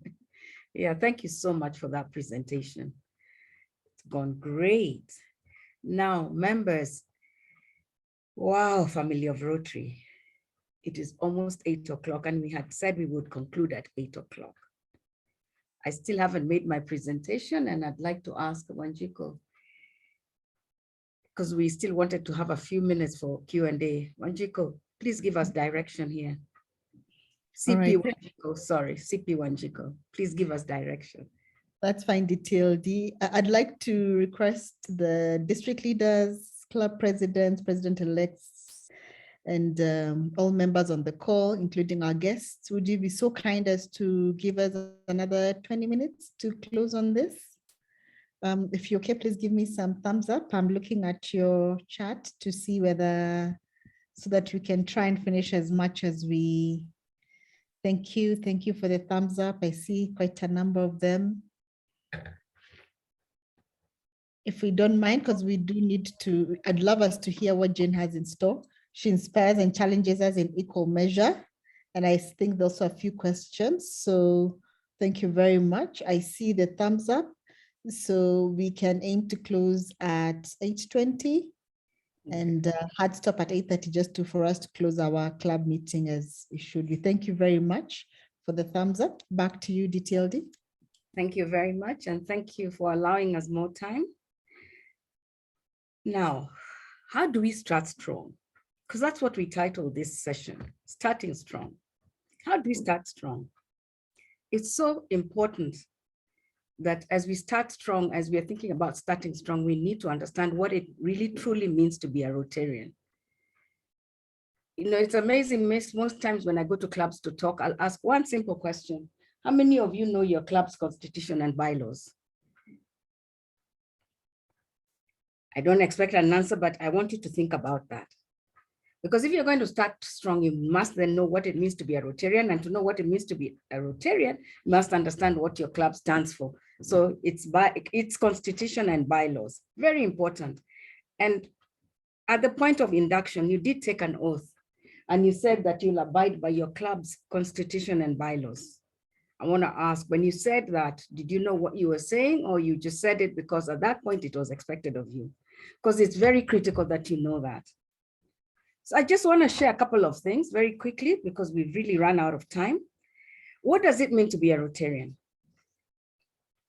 For you as a person now sitting who's just joined Rotary, who's just now coming to the Rotary family, I need to just remember certain things here that I learned and I thought are so important for all of us to understand. A Rotarian is a person who will dig wells from which they will never drink. They will restore eyesight for those who they will never get to see. They will build houses which they'll never get to live in. They'll vaccinate children who they'll never get to meet. They'll plant trees whose shade they'll never get to enjoy. They'll educate children who will never get to know them. They'll feed hungry people regardless of color, race, or politics. That's who truly a Rotarian is. And as you join, as now you have joined the family of Rotary, which one of these things are you going to do? And there will be no return for you. Like that's why I was saying, you will build a house that you'll never get to live in. So there's no return for you in that aspect. There will be many ways that you'll enjoy being a Rotarian. And obviously we say what you give out, you always get back in equal measure or even more. But it's important for us to understand that. So what is expected of you as a Rotarian, as you're starting strong? It's important for you to become a very reliable person. Reliability is so important. Presidents really struggle when they have members who they cannot count on. You have people who say, oh, I'll do this, I'll do this, I'll do this. And then they never get to do it. Or when they're asked, they say, I've been busy. It's so important as a Rotarian. Please give your word. Let your word mean something. So being reliable, it means you need to be trustworthy, worthy of trust, that when you give your word, when you say you'll do something, you do it, and you do it in the time that you say you will do it. The other one is being committed. And I did give a talk to Nabo about commitment. However, I want to just share one or two things about commitment. The only way you will ever enjoy a long-term relationship with someone is if you're committed to that relationship. The only way you will enjoy a successful career is if you're committed to it. The only way you'll enjoy life's journey life's journey is only if you're committed to making the best out of it and living life to the fullest. Likewise, the only way you will enjoy Rotary is by committing to being true to your induction oath. Really being true to what you said you will actually do. All right? The other one is being available and reachable. There are people who show up and they show up for meetings, but they don't really truly show up because they show up and say nothing at the meeting. They show up, they don't contribute, they don't say anything, and usually their meetings start during the social, which is such a sad thing because then you're not helping the club grow. By the time you're called a member of a club, a member of the family, it's because you bring something to the table. And really, honestly, it's so important, whatever it is, however small it is, please make a contribution or say something. Be part of that family that actually is bringing something to the table. The other one is to be a good communicator, and that one we've already been told by Caroline. Speak clearly, convey your ideas, and most importantly, listen. We say most of us don't listen, and if we do listen, we listen in two ways, either with a view to understand or view to respond, and you can guess which one we do the most. And as Rotarians, if we're not listening to one another, we are not listening to what the people we serve are telling us. We might not get it right. We might come up with a project which we think is wonderful, it's beautiful, and we only come to discover that it's not serving the community. So it's very, very important. Janet once shared about this project some club got involved in, and they came up with a water project for some women. They went to the village and discovered the women would walk kilometers actually to go and fetch water. So they thought, wow, what better way than bring water closer to them so they don't have to walk kilometers.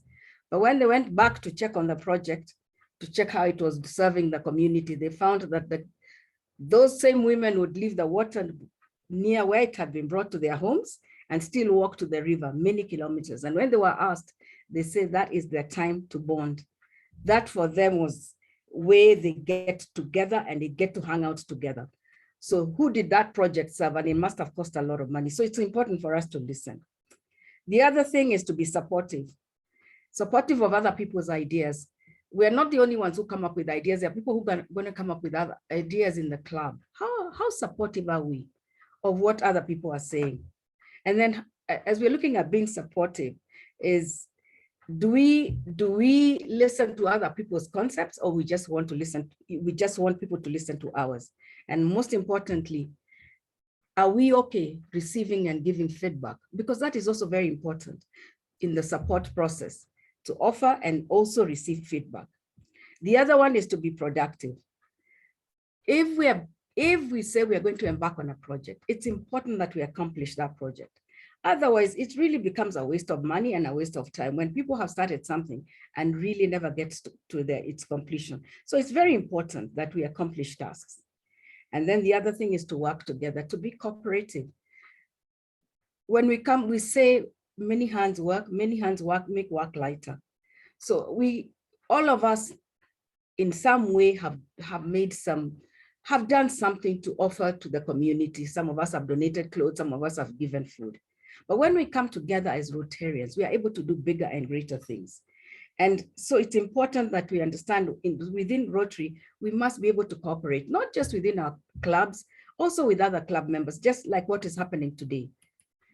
Right? We are here together. Yes, this whole idea was born by Nabo, but look at us. We are cooperating and saying, hey, let's all join in and learn something new. Now, how can we make these contributions? How can we be effective as Rotarians? Number one is give of your time. I keep saying the greatest thing that you can actually give another human being is actually your time. I know food is very critical, but it's so important that you also give people time. People feel appreciated, people feel wanted, people feel seen, heard, and valued when you give off their time. Again, within Rotary, we must also learn to give our money, because if the projects we want to embark on, we are not just looking at partners to bring the money, even us, we must dig a little deeper in our pockets and also make some contribution. Okay, again, another thing we can give off is our love. And sometimes people will ask, why love? It is so important. I remember during the post-election violence, as one of the concerned citizens for peace, and One day I was interviewed on a radio station, and I was asked, what's wrong with us? Why are we killing each other? And I remember saying, there's nothing wrong with us. It's just what's missing in us. And they asked me what is missing, and I said, it's love. If we have love for one another, I tell you, we'll extend ourselves to other people. We'll extend ourselves to our neighbors. We will do something that we don't normally do because we feel the love of our countrymen, our communities. And then when you're giving, give your best self. Do not come in, with one leg in, one leg out. It's important. If you're coming in to give, please give of your best self. Another thing that you give is hope. I say the poorest person on earth is not one without food or shelter, is one without hope. And some people just need you to give them hope. Some people just need to hear that tomorrow will be a better day. So it's so important for us not to deny people that, just give them hope. Another thing we can also do is give laughter. We are told laughter is a medicine for the soul.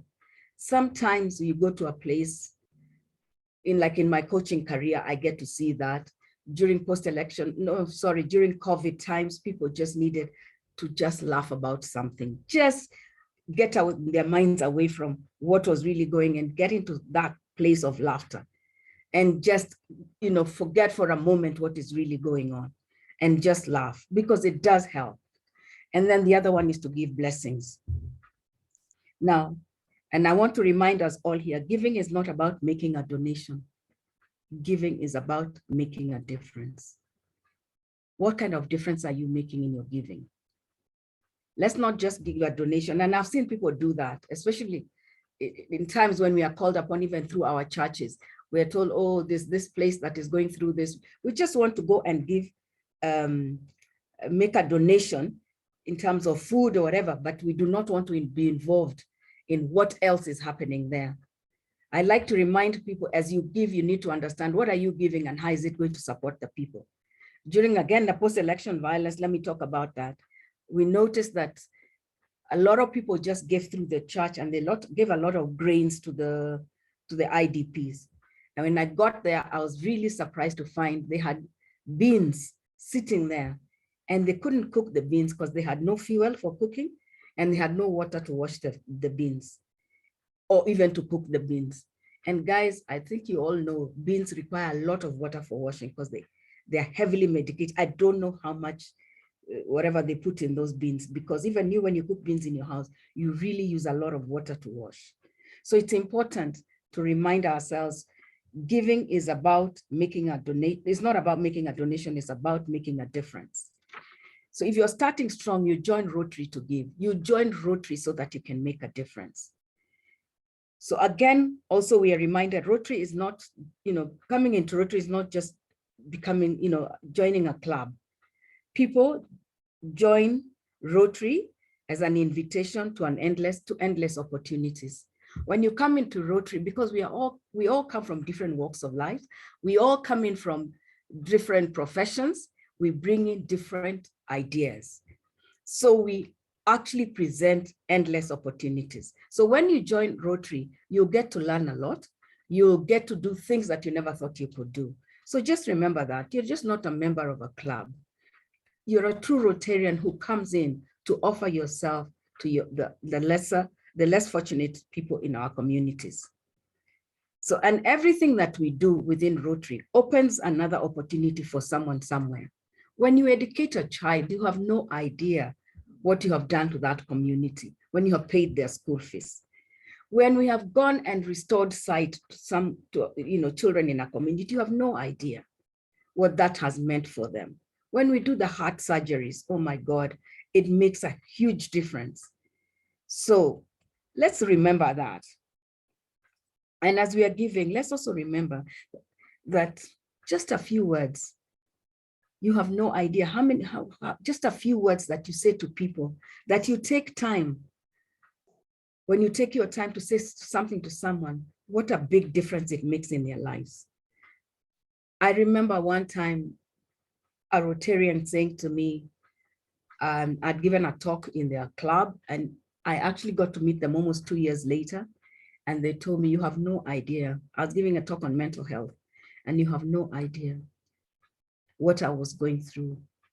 I had had attempts on my life, but after your talk, I realized there was need for me to leave. You don't know what you say, what kind of an impact it'll have on someone. So when you do have an opportunity, please speak out. Be that change. Remember, we said it's not about just making a donation, it's about making a difference in someone else's life. So every time you help somebody stand up, you're helping humanity rise. All right? So my call to all of us, because I really need to finish this, is please be someone's strength. Be someone's inspiration. Be someone's reason to never give up. Because that's truly our call as Rotarians. That is our true call as Rotarians. I want to leave it at that so that I don't go beyond the time we have been allocated. And I want to say to everyone, thank you for being on the call. Wanjiko, CP Wanjiko, thank you for inviting me to run with this. Thank you everybody for being on the call and just participating. Now we hope we'll have a couple of minutes just for questions. And I want to give it back to you, CP Wanjiko. Thank you so much. Absolutely profound. Thank you. Thank you very much, DTLD Jane, my friend of very many seasons. Yeah. And definitely my go-to person. I'm like, we need training. Like, so what do you want to be trained on? Dearest Caroline, thank you very much for, accepting my 1 million inboxes, protests. The calls have been many. I mean, it's just an honor to have all the speakers on the call, even Mina, who was here earlier. Now, any questions? We have like 4 minutes. I've gone through the chat. I believe Protest has answered most of them. There's been a question on, is it possible to get the recording afterwards? Absolutely. I will post it on all the platforms we had advertised on. These are requests for the documents by Protest, which he shared, and he has already shared those in my inbox. I have not seen any other question because I see all the questions had been answered by Protest. And is there any other question, or we can proceed to the vote of thanks? If you're like me, I feel that I've been inspired, equipped, empowered, and challenged in equal measure. So thank you very much. I think there's a lot of thank you. And let me hand over the vote of thanks, which is in the hands of our very own Rotarian, Susan Kura. Dr. Patricia, did you have something to say before I call on Sarah? Dr. Patricia? Thank you, CP. No, I forgot about you. Pole sana. Pole. Not really. Mine is just to encourage the clubs on the stewardship side. What I wanted to add is that when you're doing a project in one time, make sure that those committees, make sure you involve as many people as possible, because most of the stewardship issues that we are dealing with is where the clubs feel that they are not involved, or where only 2 people are doing the project. So I would encourage, if you are doing a project, hype it, let a site visit be attended by 70 or 90% of the club members, and let the process be as transparent as possible. So that way it will make our work easier and your work easier. Thank you. Thank you very much. I hope that means also there is an open door for us to knock as many as can fit through the door in the room to ask for your support. Dr. Patricio? Sure. We are here to support you guys.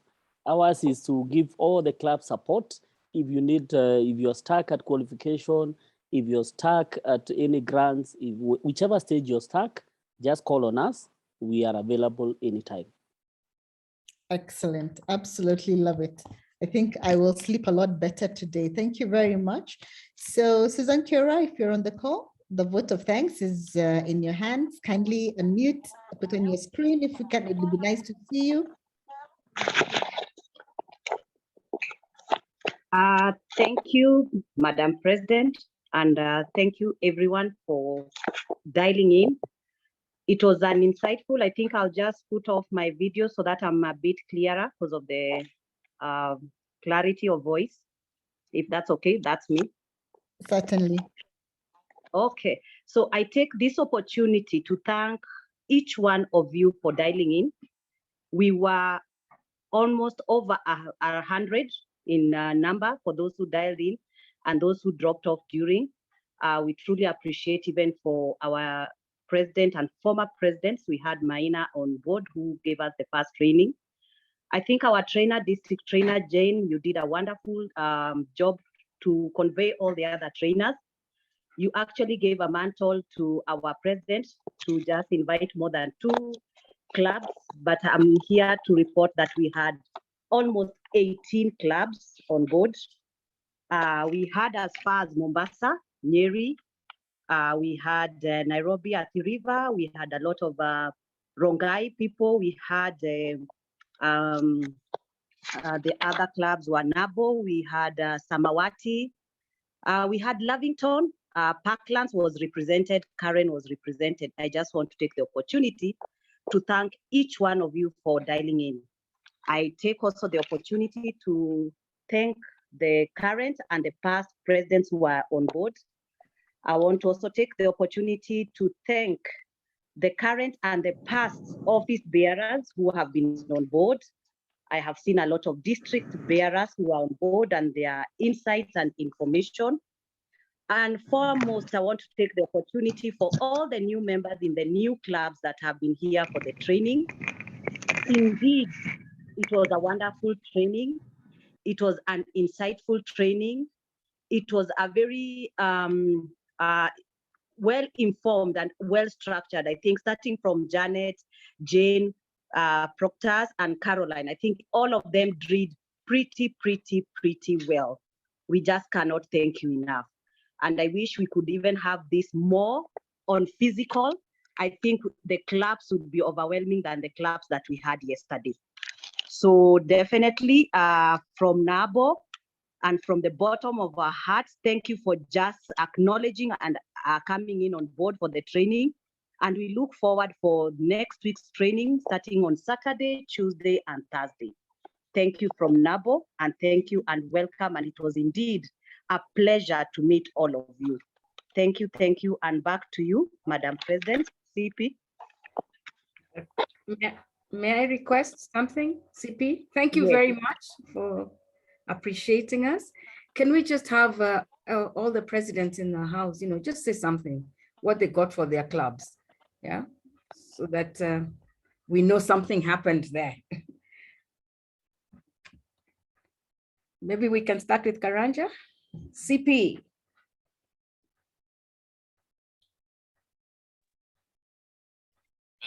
Thank you, DT Jane. Let me not turn on my video. Upcountry and internet may disappoint. Are you sure you don't want us to see the Mahindi?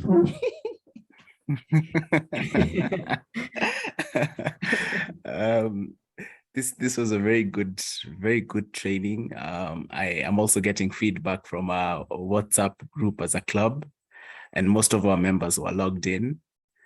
I think the first feeling for such a training, especially for new clubs and new Rotarians, is some bit of overwhelming information, so too much information to process. But I think as a club and as a board is to prioritize and structure what comes first. For us, I think what I got, one is on qualifications. As a new club, it's pretty easy to qualify in your first year. And then every other year, you keep improving as the requirements on audit and all that keep increasing. So I think our first challenge is to get qualified in our first year and ensure that every other year we are qualified in good time. The other bit is on engagement of members, but more so understanding, the feel and what members are looking for, and listening, so that listening to understand, not just to respond. That is a great takeaway. Yeah, I think let me not share all my notes, but that was a very good training. And thank you, DT Jane and CP Wanjiko for putting this together. All right, thank you very much. CP Wanjiko, I'll let you take it over now. You can see the other presidents, you can call them out. Yes, I hope I've caught everybody. We have 8. So CP Karanja has spoken. We have President Gilbert, RC at River. I hope you're still on the call. Yes, there you go. Yeah, I'm still on the call. I transformed into now yes. casual. Who's that? But I've been listening through. I think it's quite an informative session. I mean, this evening. Quite a lot of things, especially in terms of some of the key areas also that as a club we had highlighted to focus on in terms of membership engagement. One of the critical areas that we also want to venture on now is actually on the district grant qualification. So we've already set up a small team that then will enable us to try and see how quick we can sort out the requirements for qualification. So hopefully within the next month or so, we should be able to be ready and present our details for qualification. And also just the other areas in terms of just leadership and how then to engage with all the members so that then everyone feels valued and actually just looking at the aspect of, I mean, service above self. I think it's been quite an informative session. I'm sure a number of our members were here, a number of them. There were some who were watching together as a watch party. I'm sure to be one of the things that we'll be able also to deliberate further in our board meeting next week with a number of them. And hopefully then we'll be able to just iron out a few things that will streamline how we move forward. So thank you very much for also allowing us to join in this forum. Quite informative. Excellent. Definitely an honor. We have my good friend, President Thomas Obunde. You're still on the call. I think I can see you. Yes, I am on the call and on the road at the same time. But it is very, very inspiring to hear all these speakers. One of the beauty of what CP you've done with the help of DT Jane is to connect every aspect of Rotary in one training, from membership to qualification to marketing and promotion of what we do as Rotarians. If you do not capture it, if you do not talk about it, it didn't happen. To be able to get members engaged in the club from the very least committees all the way to the bigger projects that we do together, to stewardship of making sure that we are accountable, that every cent that we give, that is given, we are account for it and it goes to the rightful people that deserve to be able to have it, that we are actually, as Rotarians, serving in the communities we are in, to be able to know, even as Rotarians, that we are all equal. And that as we come like this, we can all learn, whether you are new, you've just joined today, or you've been a Rotarian for 10 years, what we learned today, for me, is like a new class all over again. And so thank you for allowing us to be able to learn again. And for me, this year I told myself, every Rotary training that's available, whether I'm driving, sleeping, whatever, I'll be attending to be able to learn as much as I can. Thank you, DT. Thank you, CP. Thank you for the district leadership that came on board. We really appreciate it. Thank you, the presidents that also came together to see our members come and be part of this. Asante sana. Asante sana, President Thomas. Thank you very much for dialing in and being part of, co-hosting this. It wouldn't been have success without you. Definitely, there is President Michael Mukangi.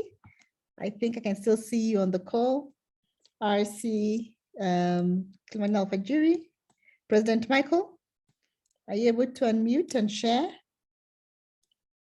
Or there you go. Thank you very much, President.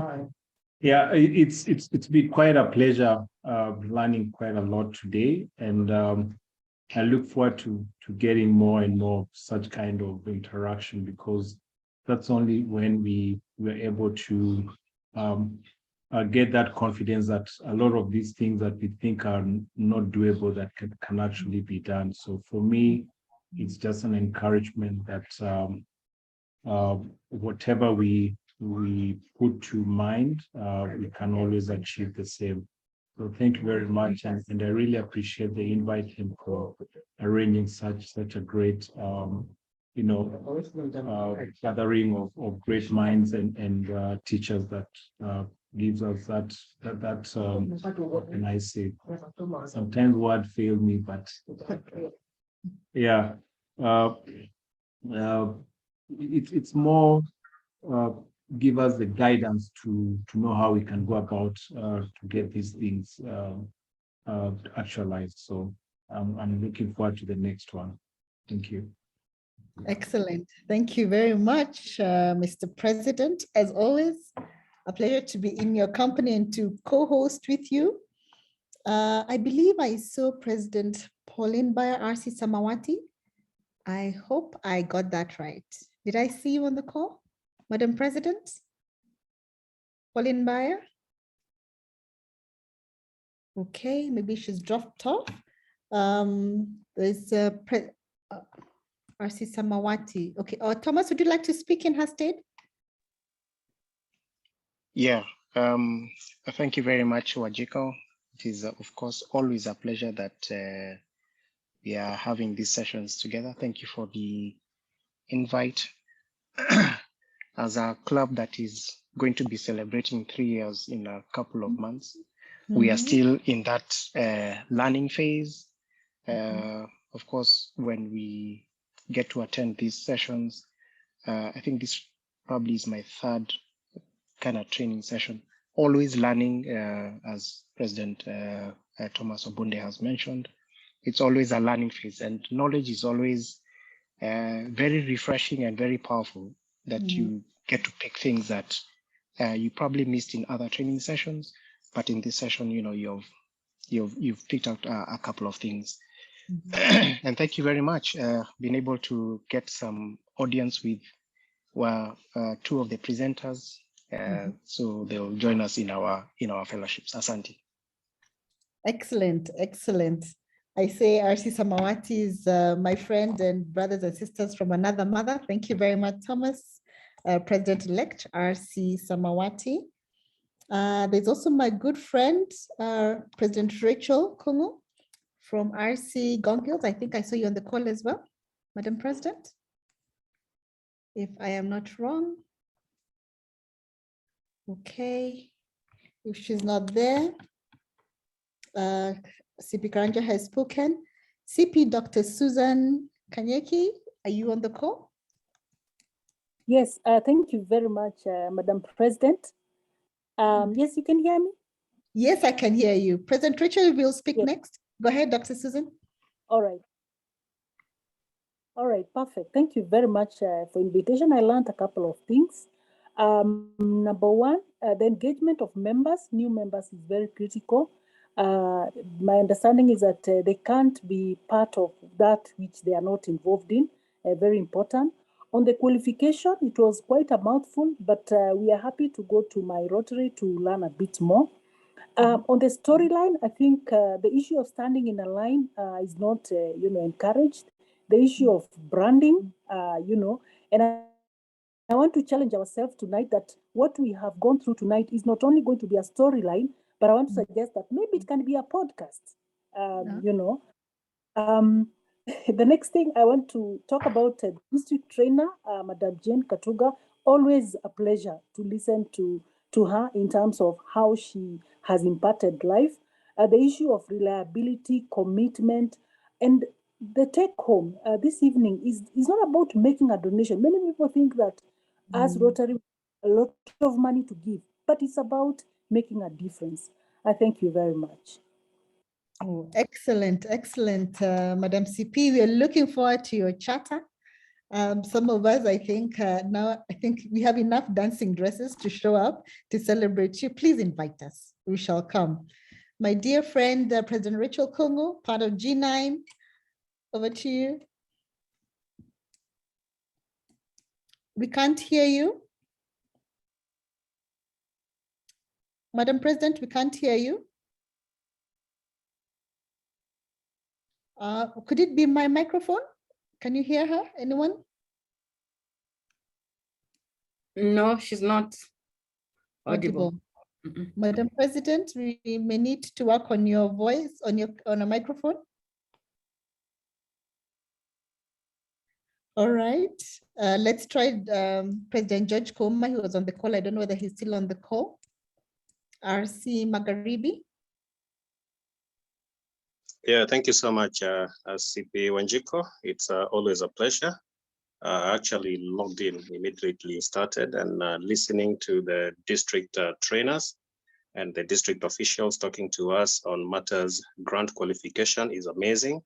I say hello to all the presidents on the call.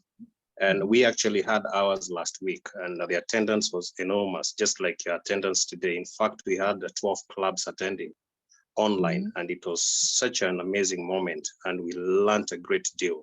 So this was such a learning moment, which I didn't want to miss out on because it's basically just stamping strongly what we learned last week and just getting the facts right. And we look forward to working with collaborative clubs and just doing good to the society. As I always say, projects is the backbone of Rotary and projects is what brought most of us to Rotary. Thank you so much for hosting all of us and may God bless you. Viva Rotary. Viva Rotary, yes. God, thank you very much, President Kouma. I don't know, President Rachel, if your microphone was okay. Even if not, I'll hand over to our SA and also our Director Fundraising, James Wenjohi. Oh, there you go. You even have your session today. Over to you. Good evening, Rotarians. So I know it's late, and so I would want us to do this very fast. I'm here to collect the happies. I know the district trainer said that we should always look for an opportunity to give. You can be rest assured amongst the many other things I've had today, that one couldn't have slipped my mind and my ears. And so I would want to open the floor for us to receive the happies and will graciously be happy. So I have put the pay bill number for the account. Yes, it is on the, has already been projected. So yes, we can do this.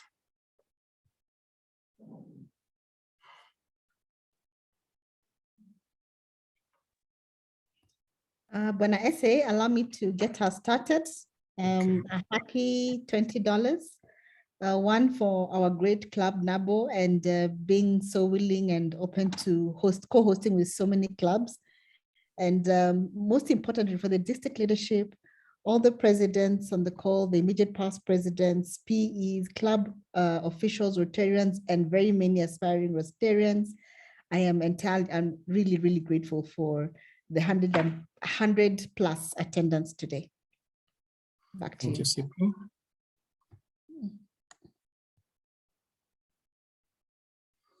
Looking for hands or anyone wishing to give their happies.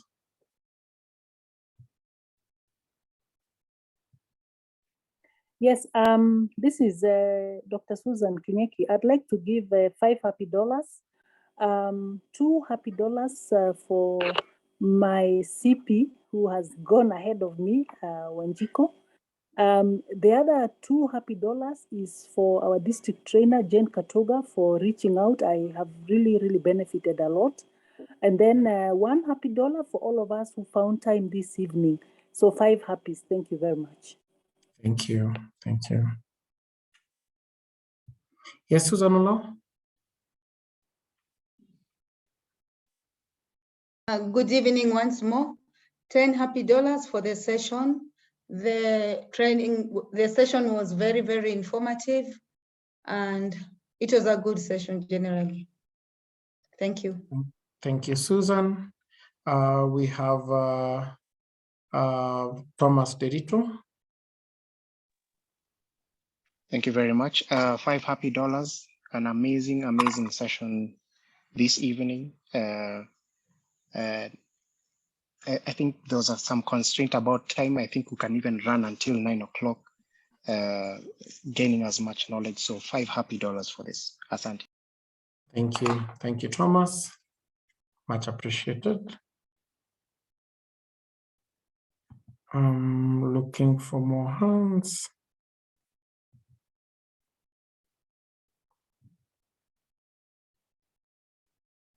Any more?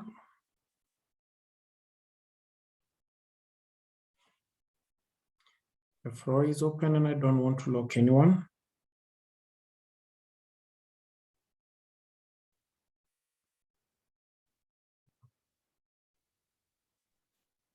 $10 happy. I have an awesome, it was just an awesome training, having over 100 plus attendance. The information was overwhelming and I think insightful. Just really grateful to have been here from the start. Thank you. Thank you, Sarah. Much appreciated. And $3 happy were received, and thank you so very much. $5 happy, Madam. Yeah. Prof were received. For a celebration, a special celebration. Thank you. Thank you, Prof.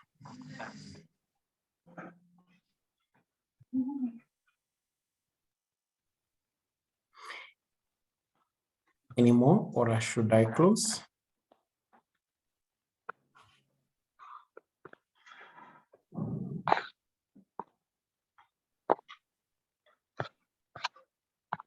Okay. Michael, $5 happy were received. Much appreciated.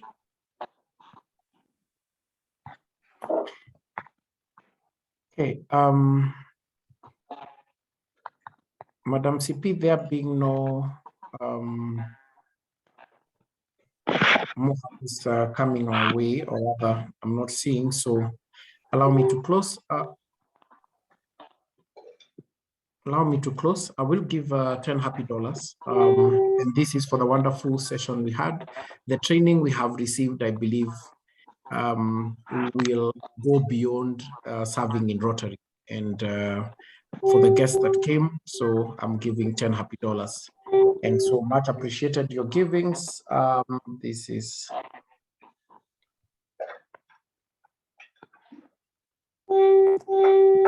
$73 happy.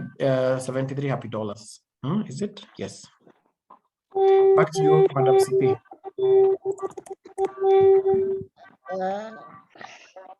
All right, I'm having my screen has frozen, so please ignore what's on the screen. I don't know, tech is letting me down. Unfortunately, I'm not able to get out. Can I request our club secretary to give us attendance, please, as I try to get out of this?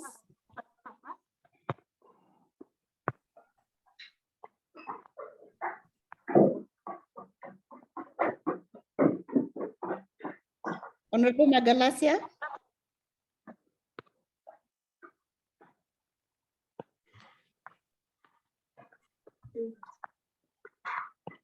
Is he on call?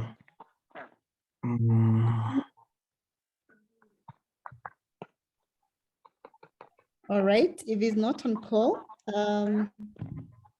allow me to indicate we had 8 sitting presidents. We had more than 6 officials, and in conjunction with the Rotary Clubs of, I'm so sorry, I think you have my screen seems to have shrunk on me, misbehaved on me today.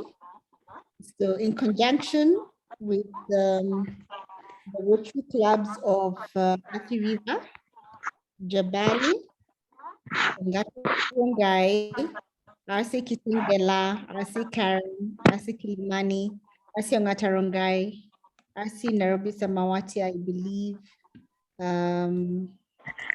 RC Parklands, RC Maadili Information, RC Lavington, RC Mombasa Downtown, RC Nyeri, RC Embu, RC Gong Hill.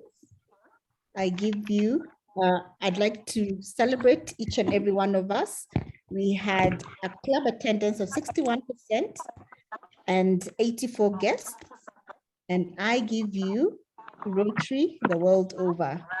If you have a drink, please let us toast. If not, kindly put your hand across your chest. And I give you Rotary the world over. The meeting ends. Rotary the world over. Rotary the world over. Rotary the world over. Sorry about that hiccup right there. So the official part of the meeting ends, and the social part